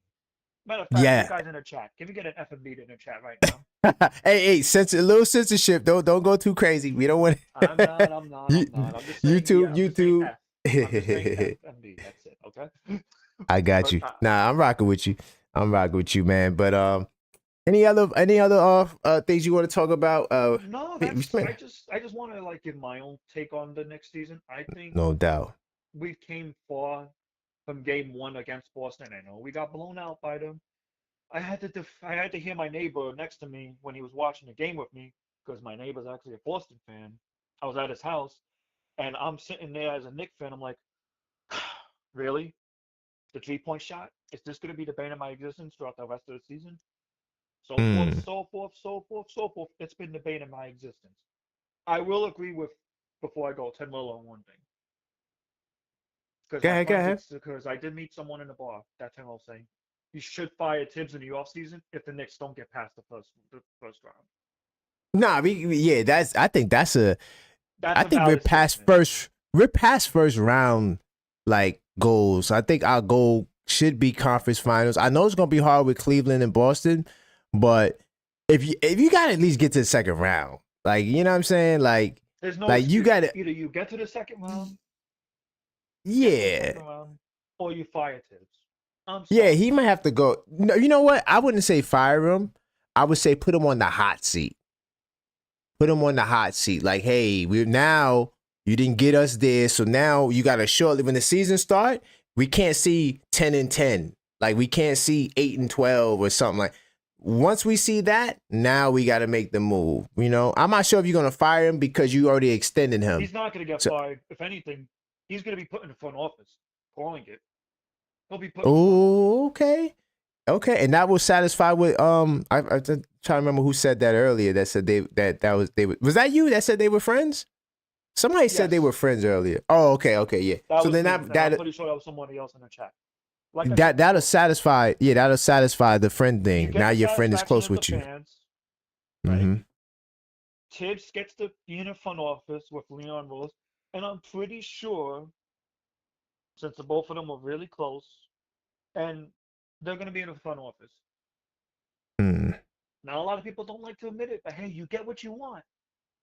You get what you want. Tibbs is not the head coach anymore. You get to search for your own head coach. And you know who I would call up personally to coach? Johnny Who would you? Bryant. I Johnny just said, yeah, I Bryant. said that earlier. Yeah, I said that. How you feel about Johnny Bryant? Because he's an assistant. So, you assistant. know, yeah. Johnny Good Bryant. stuff, Or man. Mike Malone. And I'm going to leave it at that. Okay. All right, man. Yo, Yuri, thanks for calling, man. This was a great call. Hopefully I see I'm you definitely again gonna next keep- week. You're going to see me again next week. You're going to see me. I'm doing 2 call-up shows, one on Thursday, one on Friday, but I got the podcast on Monday. If you look right now on the screen, you'll see the upcoming shows. So, I hopefully see you in the chat or on the phone. It was a great conversation. I got your number saved too, so next time you call, I will know who you are, and I bet. we can move like that. So great call. All right, that was Yuri calling in. I forgot to ask him where he was calling from. But that was Yuri. Salute to the brother for the call. I lost my soundboard, but wow, the chat, you guys are rocking right now. There's a lot of comments in there. I just want to let you guys know this is the upcoming program. We got a podcast this Monday at 12 p.m. This Week Inside the Knicks, right before the game. Hopefully, I can see a lot of you guys there. And I just want to let you guys know next week we're doing 2 call-up shows. One on Thursday at 9 o'clock and one at Friday, like we are tonight. So be on the lookout for that. Just want to let you guys know about the upcoming programming. Salute to some of the people that just joined. Lots going on. I see you guys in the chat. You're not feeling Thibodeau. I get it. I get it. You're not feeling him. I'm a Thibodeau guy. I don't like a lot of the things he's doing recently now. So it's hard for me to defend it. By the way, if you want to call up, you can. I'll probably stay on for a little while longer. 646-995-8389. Call up. Curious to see what you guys think. I'm going to let you guys rock. This show is for the Knicks fans to talk. And we don't have to talk about the game. We could talk about Tibbs. We could talk about Mitchell Robinson. Oh, I didn't talk to you guys about Towns yet. So I was doing some reading on Towns. And let me see if I get an article in the background. But Karl-Anthony Towns, I'm concerned about his injury. Right? I know the Knicks are not making it a big deal and this, that, and the third, but I'm somebody I like to read, man, and I can't help myself. So, I said, he has a thumb, some sort of thumb. I'm gonna tell you the exact injury because I don't want to mess it up. And I looked up a bone chip in the thumb. There you go. So he has a bone chip in the thumb. So I'm thinking to myself, he's listed as day-to-day game time decisions. Okay, are we downplaying this the same way we did Deuce McBride? Let's not forget, Deuce McBride was game to game, day to day for 5 games straight twice this season. He had 2 stretches where he was like that. And I'm like, typically when someone is day to day, they don't go a whole week or two, before they come back, right? So I was kind of thrown off by that. But when you look up the bone chip, when I looked it up, basically a bone chip. I'm not gonna say most of the time. I'm gonna say there's a lot of times when you have a bone chip injury where you have to get surgery. Like that is the the way to remedy it. Now it could be mild, right? The Knicks are saying it's mild, and he shouldn't miss a lot of time. But when I did some digging on my own, and you look up bone chips and what the recovery time is, I've seen on the lowest end a couple of weeks, not game to game, day to day. I saw a couple of weeks. So can this team afford, can we afford, let's just say it's 5 games, right? Let's just say it's 5. Let's not even make it a bigger deal, right? So we play Philadelphia, we play Minnesota. Let's say, all right, just to be fair, he got to miss 4 more games, right? You got the Atlanta Hawks. You got the Brooklyn Nets. The Brooklyn Nets is a winnable game. I'm not even doing a live play-by-play for that game because the Nets, they got smacked by 59 points. We ain't worried about them. Sacramento, who's been playing good basketball. Memphis Grizzlies. And then Denver, he might come back. I don't know if you could afford to go through that stretch of games without Karl-Anthony Towns. So is this another, we're going to lay it to them softly?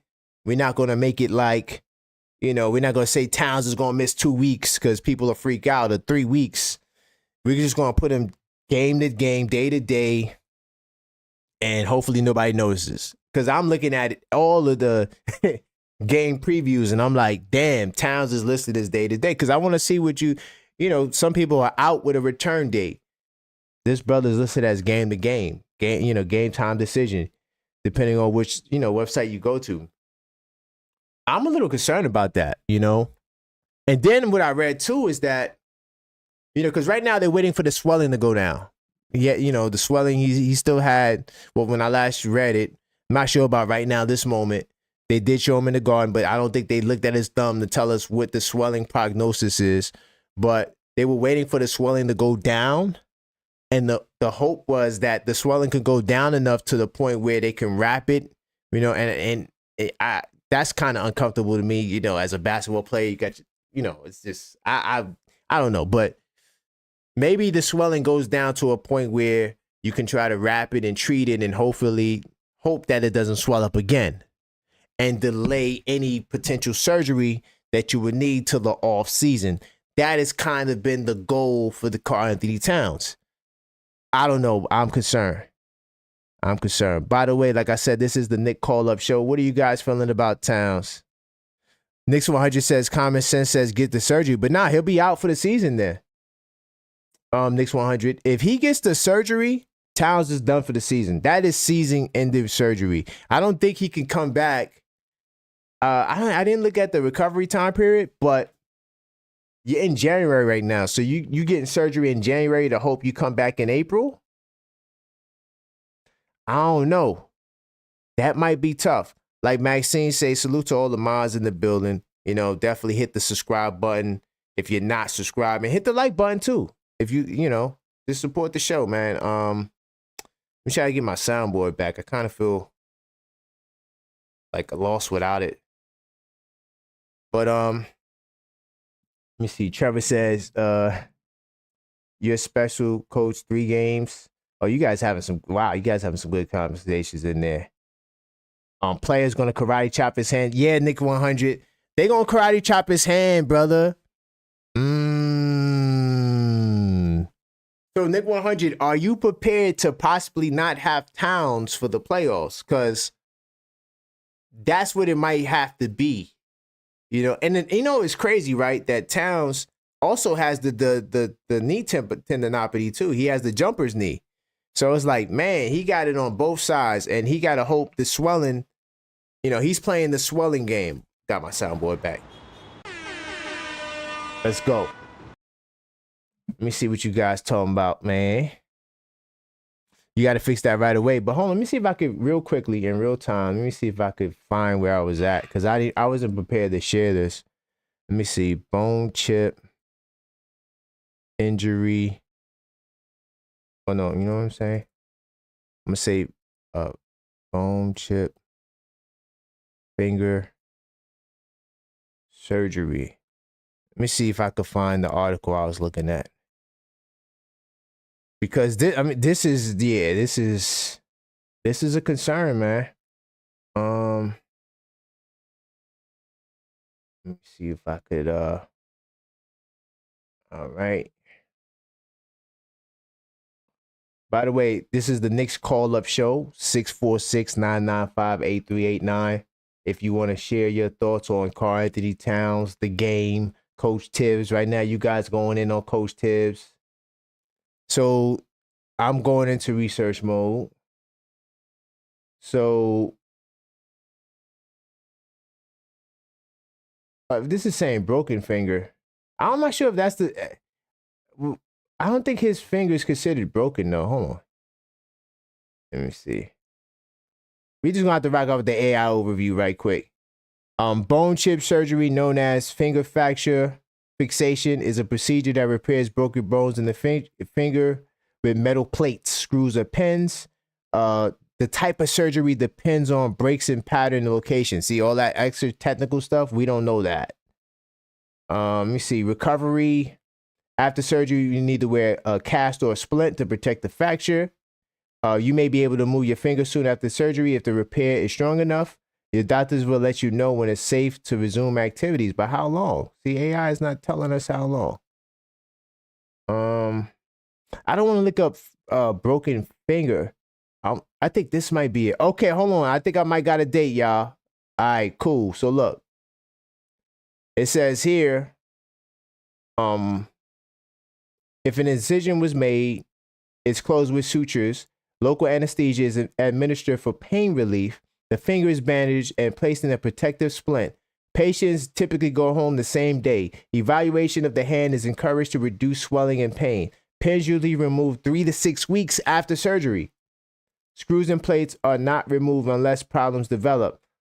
Okay, so yeah. So you're talking about 3 to 6 weeks. And this is not rehabbing and nothing. This is just when the pins are removed. Yeah, guys. Yeah, I don't think the Knicks 100. You might not have Towns for the rest of the season, brother. Are you willing to risk that? By the way, if you didn't vote, go to NBA.com and vote. You know, vote for us Knicks, man. We got to get Jalen Brunson in as a starter. Towns is going to be a starter, at least from the fan side. Let me see what you guys talking about. Damn, he got to learn how to shoot with his left. No, he can still use the finger because what the Knicks are saying that it is not that badly hurt. Right? Right now, what they're waiting for is the swelling to be reduced. So once the swelling's reduced, then we'll see how much, he can do with it before they decide whether or not to get the surgery or not. But like Nick 100 said, I'm concerned that people will be swiping at the finger. That's something I would do. I ain't gonna lie. I'm brushing up all of that. I gotta, I'm hitting that finger, boy. So yeah, them guys gonna be, especially the veteran guys. Young boys might not catch it. By the way, salute the buzzer beater in the building. I might have said about this loss because Towns, our first option was not there. It's not broken. It's a little bit of a bone literally chipped off and it's floating around in there. Yeah, that's what I was just looking up. Tendrell. I was looking up. Well, I have another website I've read on. Can't find it right now, but it basically was explaining that what you can do is two types of basically injuries. So if it's really hurt bad, you have to get the surgery. But if it's not that bad, you could just wait for the swelling to go down, and but it takes a couple of weeks. It's not a day you come back 3 days later. What I read on the low end, the swelling goes down, you could resume activities, but if it flares up or if the swelling goes up or if there's pain, all those things happen, you're going to have to get surgery. So that's where we are right now. We just don't know how, Towns can hold up. Of course, they're going to wrap it and try to treat it. We'll see, man. I'm hoping that, it's not going to be something to keep him out, or he has to get the surgery like Nick 100 is saying, where he has to miss, damn near the whole season. And now you're talking about Towns coming back for the playoffs. I don't like that. Tendrell says, Bionic Cat. Yo, salute to Cat. That's what I'm saying. Cat has been tough. He's been showing a lot of toughness to me, if you ask me, because, he's been battling injuries all year. He has the jumper's knee. We can't forget the jumper's knee. Now, the good thing about this is that, he can relax his knee, because in order to heal jumper's knee, one of the main things you can do is just rest. Resting helps with the tendinopathy, so at least the jumper's knee is going to, get some rest, less wear and tear. Toughness or not, he's definitely not soft. Some people say, that's a fact. And if y'all want to call up and talk about that, let's talk about that. You think Towns is soft? Call up 646-995-8389. Let's go. Now you don't risk his shooting hand. Okay, fix his hand now. Well, Nick 100, all that would happen. It's not like he'll never be able to shoot again. All that would happen. It would be like you said, get the surgery. So, but you're going to need Towns for your run. I don't think that you could survive. Let's say on the low end is 3 to 6 weeks. On the low end, where he has to miss time, 3 to 6 weeks right now takes you deep into April almost, because it's the end of January, right? I'm sorry, not April. It takes you deep into March. So it's like, you willing to hopefully get him back in March? And then now we have to assume that the surgery is successful? I don't know, brother. I don't know. Oh, Nick 100, how can we survive? Can you please tell me? How can we survive when Tibbs doesn't play the bench? You're thinking that Mitch is going to come back, right? So Mitch comes back, he starts in place of Towns, and now you got some semblance of defense, maybe, hopefully, but you're still going to have Precious Achiuwa as your backup center, and you probably still going to run 8-man rotation. And I don't think the 8-man rotation is a recipe for long-term success during the regular season. You can get away with it in the playoffs, but in the regular season, 41, we literally lucked out to have OG Anunoby play all the games. Of course, Mikel's going to play all the games. Man, the schedule gets a little spooky. Atlanta, forget Brooklyn, they weak. But Sacramento, Memphis, Denver, Los Angeles, Houston, Toronto is scary. By the way, didn't Toronto beat the Boston Celtics the other night? I've been telling y'all, Toronto is a team that got the short end of the stick. We got Toronto on this schedule after going through the stretch of teams I just named, all above 500 teams. Sacramento playing the best basketball of the season right now. Memphis doing what Memphis is doing. Denver still with the best player in the league. Then the Lakers, who, New York Lakers, East Coast, West Coast rivalry, that's always going to be a game. They don't matter who's on the goddamn team. And then Houston, the young boys that beat us the last time. By the way, that is a game on a revenge tour. And then we got Toronto Raptors, and we're on their revenge tour. They're feeling like they're at top of the world after beating the Celtics. And who knows? They might go on a run leading up into that game. And the crazy thing about Toronto is they beat Boston without quickly. Yo, I'm telling you guys right now, man, this is one hell of a stretch. You talking about not having Towns for that? And then let's say, how many games is that? Let's say that's 10 games. So now you go 3-7 during that stretch. I don't know, y'all. I don't know, man. I'm hoping that Towns can go because I don't want to risk surgery and all of that. And now you don't have Towns for the rest of the year. Basically a Julius Randle again. You know, they're saying that it's not that bad. This is not like a shoulder dislocation either. But we just got to see. I'm just letting you guys know my concerns. I'm not saying that Towns is going to miss all this time, but I can't ignore the science. I can't ignore the fact that it says that it takes up to a couple of weeks for it to heal on its own, hopefully. But if it becomes inflamed or you get pain again, you got to get surgery. Tendrell says, just consider the season a lost cause. Develop the rookies with some actual playing time and figure out some different rotations. I think you should implement some of the rookies into the system, at least to expand it to a 9-man rotation. But now we can't give up on the season.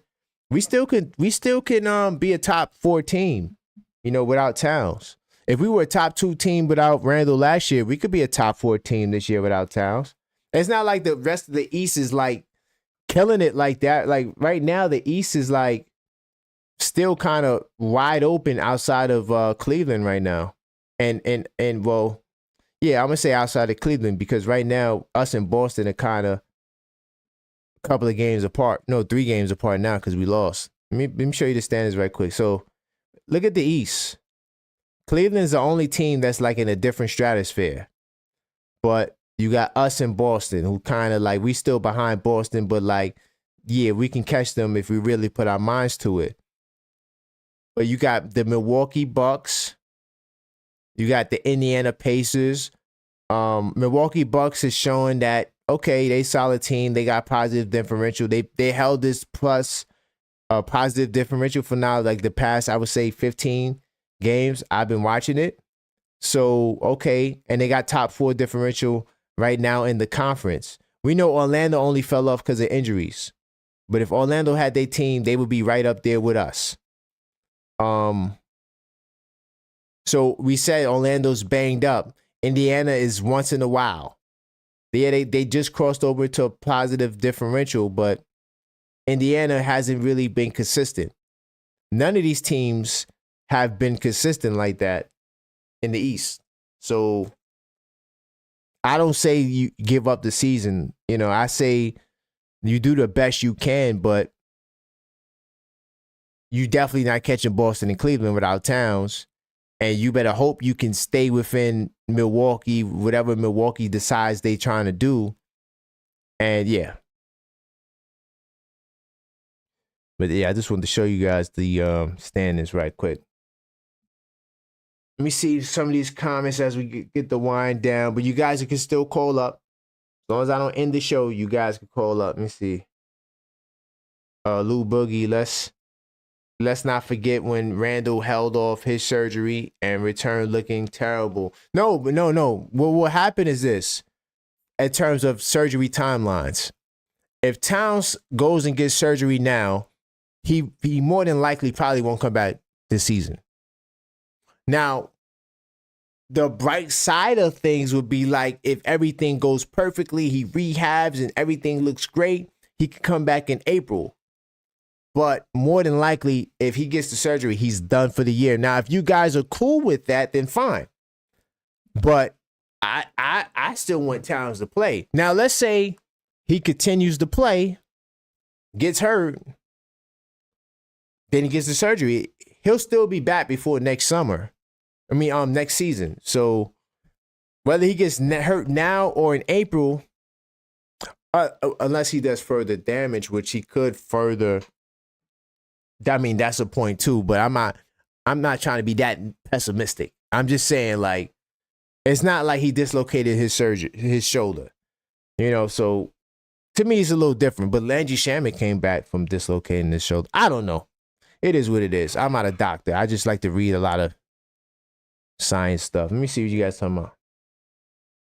Knicks 100. We see. Without quickly go RJ. Yeah, salute to RJ, man. Salute to all the once a Knick, always a Knick. You know, we show love to everybody. But I knew that Toronto and Utah Jazz, and the Utah Jazz to me are like similar. Like, they're bad teams, but they could beat you on any given night. And I seen them in battles. Both those teams, they lost, but like they would get to like down the stretch and be like within like 2 points and lose. Like teams don't always just blow them out. Yeah, they get blown out. Don't get that twisted. But they be playing teams tough, especially this. Toronto plays the Celtics very tough. Let me see what you got. So Knicks 100 fix it now. Salute to Poppy Hector. That's why I wanted Kenny Atkinson. Yeah, Yuri was saying that earlier. No, I think Trevor said that too. That's why I wanted Kenny Atkinson after he left the Nets. He's a great systems coach and develops talent. That guy turned Russell from trash to gold. Is Russell? Oh, okay. Y'all like D'Angelo Russell? Okay, I'll let you live. The outspoken introvert. Are we looking for players playing hurt or not? Are we for players playing hurt or not? Or does it depend on the outcome? That's how we feel about the player. The goalpost has legs. Okay. I I feel it. Yeah, I just don't. I don't think that him trying to go without surgery is a problem now, because the Knicks said that it's not a big injury. You know, they dodged the bullet. Remember that article? If you guys read the papers, they said the Knicks dodged the bullet. You know, so they're kind of undermining the injury, and I'm hoping that is the case. You know, I'm trying to stay positive. I just like to read. My fault that I like to read. You know what I'm saying? And I want to see it for myself. You know, is it really that, or are we just capping? By the way, if you just joined the stream, this is the Knicks call-up show. It is a call-up show. We had a couple of callers early in the show. If you guys want to call up before I shut this down, feel free to 646-995-8389. I look forward to your calls. Great conversations. And I'm going to let you rock out for a little bit. You know, I'm not somebody that's going to rush you off the line.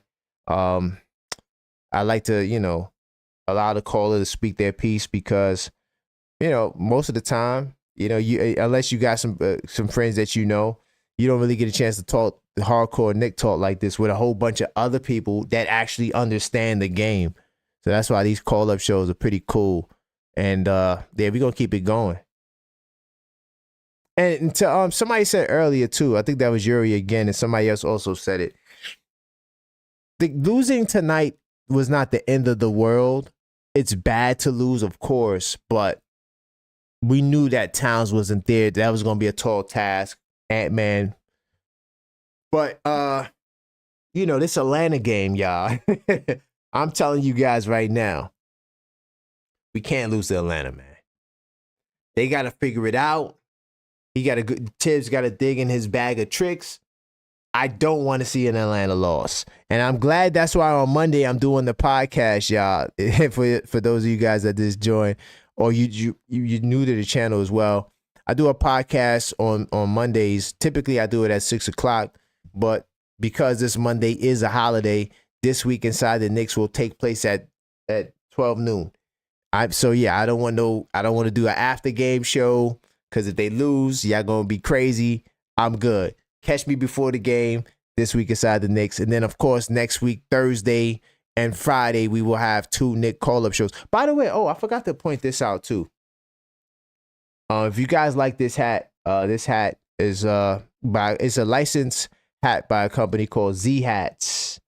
I'm gonna share with you how you could get this hat. It's kind of fire. I like this hat. And I like to support like the independent people, you know, the people that's not down with you know, the big brands all the time. So all you gotta do is, if you like this hat, and the links is in the description, go to thisweekinsidetheknicks.com. And then you click on discounted Nick hats, and then bam, you see it right here. So this is a Z hats. And by the way, the cool thing about this hat is that this hat is handmade. I thought that was fire, you know? So yeah, go cop this hat now. And then when you get there, you just click the buy me button, boom, it'll take you to Amazon is where I got this hat. So yeah, definitely if you get the chance, go to thisweekinsidetheknicks.com. Like I said, the link is in the description, and you could go get this hat that I'm wearing right now, handmade. officially licensed New York Knicks hat by Z Hats. Kind of fire. So let me see what you guys talking about in the chat. Oh, thank you, Buzzer Beezer, for complimenting my hat collection, man. I add to this hat collection all the time. You know, wifey's like, damn, why you got so many Knick hats? Hey, I'm a real Knick fan, man, and I'm a hat guy too. Like, I'm not a jersey guy. I'm definitely a hat guy. If you ask me, hats is really my thing. So yeah, I like to have a different, Knick hat for every day of the week. I put my Knick hat on so everybody know what time it is. When I go outside, I'm right, that's just how I do it. But thank you for that, Buzzer Beater. Let me see. The outspoken introvert says we better win the game or we fight on Monday. Hey, you know what? Man. Good luck to all of the people doing shows after I can't do that. I'm doing my show before the game. So be here at 12 o'clock on this channel. We will be rocking again. Let me see. Okay, cool. Poppy said, that's why I wanted Kenny Atkinson after he left the Nets. He's a great systems coach and developed talent. But you know what's funny? Kenny Atkinson, I agree. He's a good coach. But how is the Cleveland Cavaliers going to defend the perimeter? Especially when we get into the postseason. If you look at that roster, that's the only flaw they have. Cleveland, to me, and to anybody who can see, they are suspect on the perimeter defensively, and that's why OKC smashed them the other night. Yeah, we got smashed by OKC, but the Cavaliers got smashed by OKC too. And I was like, yes, go get them, SGA. Show them that, we wasn't the only ones that's not on your level. You know what I'm saying? They destroyed OKC the other night, man. I was like, man, crazy. They destroyed them Cavaliers, boys. But how are they going to defend the perimeter? Yes, they play the zone defense, but that zone defense, I don't see it holding up. I think Boston crushes Cleveland. I think we could crush Cleveland, even with our flaws that we have. I think we could crush Cleveland in a 7-game series because how are they going to go? They got Garland and Mitchell, and one of them got to play defense. You could pretend and hide the other one, but at least one of those two going to have to defend. And I'm hoping that Mikal Bridges gets in his Super Saiyan Dragon Ball Z bag and he's willing to, take it to him, because if Mikal Bridges look at who's guarding him and it's a 6'2" guy named Darius Garland, you better eat this dude's food in the mid post. Now, granted, I know they play team defense. It's not going to be that easy, right? Especially if you try to score in the paint. That's one thing Cleveland does do a great job at. They defend well in the paint. But on the perimeter, if the Knicks is shooting, like even how the Knicks shot tonight, we were shooting like 43% from three. Coming into this game, right, when we shot 40% from three or better, our record was 15-2. If the Knicks is shooting lights out, it's a wrap. Now, of course, the contrary is that Minnesota shot 55%. Yeah. That's the contrary. But I'm hopeful by that time we'll shore up our defense. And I think I think Leon Rose has a move in him to do that. Knicks 100 Cavs mad deep. Yeah, but Knicks 100. And see, I baited this brother. Knicks 100, you fell for the chat. The Cavs was mad deep, but they got smacked. They got smashed on by the real number one team in the league, OKC Thunder. They got smashed on, bro. I'm mad that I wasted my time watching that game, bro. I stopped setting this up to watch that game. I said, yo, I gotta pay attention to this Cavs game because I'm like, man, I gotta see, this is the best game. And they just laid an egg, bro. And the reason why they laid an egg is because SGA zone defense, they could try to trap him, press him. He still had the smoothest damn near 40 points. If he didn't have 40, I think he had 30 something at one point. Might have had 40. I can't remember. Bottom line, SGA was so smooth out there, getting to his spots, mid-range, creation. The Cleveland Cavaliers, the best team in basketball, so to speak, mad deep, like Nick 100 said, they got exploited by a team. By the way, let's not even cap and act like let's put all our chips on the table, Knicks 100, because you said the Knicks needed a signature win, and we still don't have a signature win. Okay, fine, fantastic. But the Cleveland Cavaliers, all of their signature wins can be taken away or reconstructed because, according to you, we beat teams when they don't got their best players. Well, guess what? The OKC Thunder did not have Chet Holmgren, nor did they have Isaiah Hartenstein. They lost to a bunch of 6'5", 6'6" dudes. That's what they lost to. And like I said, the perimeter defense, yo. I'm not buying Cleveland on the perimeter. I don't think they can stop SGA from doing what he wants to do. Jalen Brunson from doing what he wants to do. Trey Young from doing what he. I just don't. I don't see it. And then them Boston boys, who we don't like because it's Boston, but at the same time, to give them their credit, man, that they got a high-powered offense too. And they all perimeter centric. KP, Mobley, not Mobley, Allen. He's gonna be on an island. He's gonna be in pick and roll, and they popping. So good luck. Let me see when they 100. Let me see what he said. Let me see. They beat everyone already. Let me see. Why do we keep comparing ourselves to the Cavs? Well, you know why? Because we've been beating the Cavs every damn year since we beat them in the playoffs. That's why we compare ourselves to the Cavs. We've been beating them every year since we've seen them in the playoffs. It's a fact. We still got 3 games against them. Let's say, all right, so the next time we see Cleveland, right? So let's say, just to be positive, just to be, on the up and up, let's say when we see them on February 21st, Towns is ready to go. No real, the injury's resolved. Mitchell Robinson is back. He's the block this monster. You solve your perimeter defensive issues. Not that the Knicks are going to be the top anything defensively. And now we go and we see Cleveland. We go to Cleveland. You don't think that the Knicks team could win that game? That's past the trade deadline. We got trade rumors. Why not? I know the Cavs are healthy, but Atkinson has been a huge addition. I think he's coach of the year right now. Yeah, no. First off, salute to you, E. Gibson. No hate. And, man, I'm from Kings County, straight out of Kings County.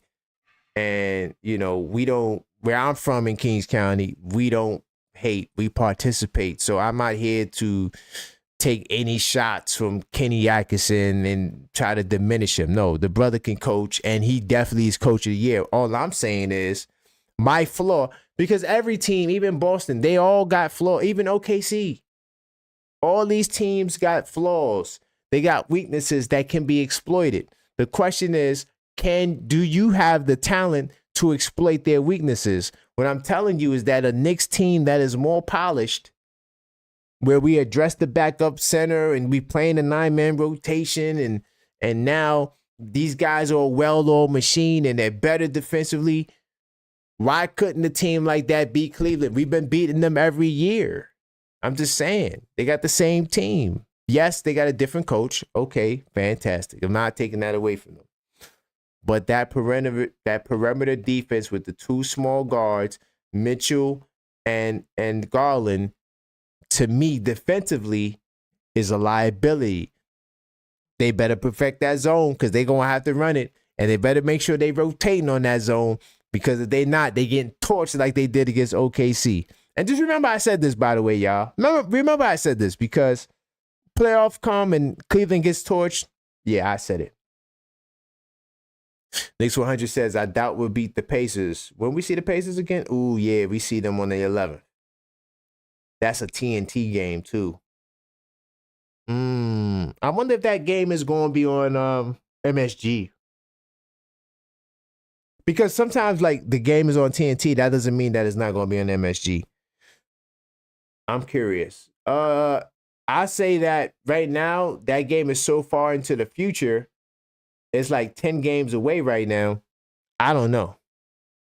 I don't know where we'll be in the next 10 games because if Towns comes back or he doesn't, it makes a big difference. Our problem is that we think we are what we thought the beginning of the season. We got to start trusting our eyes. No. I mean, the big facts are Cleveland is the number one team right now. I'm not debating that. What I'm saying is that head-to-head matchups, there's certain teams that's going to give them. I'm telling you right now, Cleveland don't want to see OKC in the finals. It's because OKC can exploit what I find to be their weakness, perimeter defense. Garland or Mitchell has to defend. And if you have the talent and the capability to exploit them, that can be beat. And that's literally what OKC did. Okay, and then OKC also turned them over. So if you can turn them over and get some buckets in transition, yes. But I'm getting ready to wrap. Let me see what you guys. Let me see final comments. We got to start trusting our eyes. I trust mine. I spread that. Tendrell, Big If, a more polished Knick team competing in the series with these teams, but not in a single game, in a single series. There's time to figure out. That's what I'm saying. Tendrell, that's what I'm saying. And I think Tibbs will be able to adjust because one thing we know is that Mitchell Robinson is slated to be back early February. We see Cleveland February the 21st. Towns, if Towns can avoid surgery and continue to ball, now you got Towns and Mitch to deal with Mobley and Allen. But you still got Bridges, you still got Brunson, you still got all these guys on the perimeter that will require Garland. Like I said, Garland going to have to guard somebody. And we don't have no weak links, at least offensively, except for OG Anunoby when he can't shoot, you know, or even Bridges when he can't shoot. But all these guys been in big games. These guys, all right, we going to see, man. But that's all for the show, man. I want to give a big time salute to everybody that rock with me. This is the Knicks call-up show. I got to give a big salute to Maxine, for sure. Channel My. I got to give a big salute to Knicks Tape. I got to give a big salute to Knicks Will Be Champs 25-26. I got to give a big salute to that brother. He's a mod and a member. I'm going to give a big salute to E. Gibson, Tendrell, buzzer beater, my man Yuri that called in, outspoken introvert. Big salute to my man Trevor that called in. Big salute to Dusty that called in, my cousin, the Laker fan. Oh, Lord. Who else called it? Mike from PA. Salute to Mike from PA calling in. Let me see. Anybody else I'm missing? Poppy, Hector, Lou Boogie. Salute to all you guys, man. New York City, salute to everybody. But that's all for this Knicks call-up show. Hopefully, I see you on Monday. That's the next show, 12 noon. Be there or be square. So that's all for this podcast. And until next time, let's go.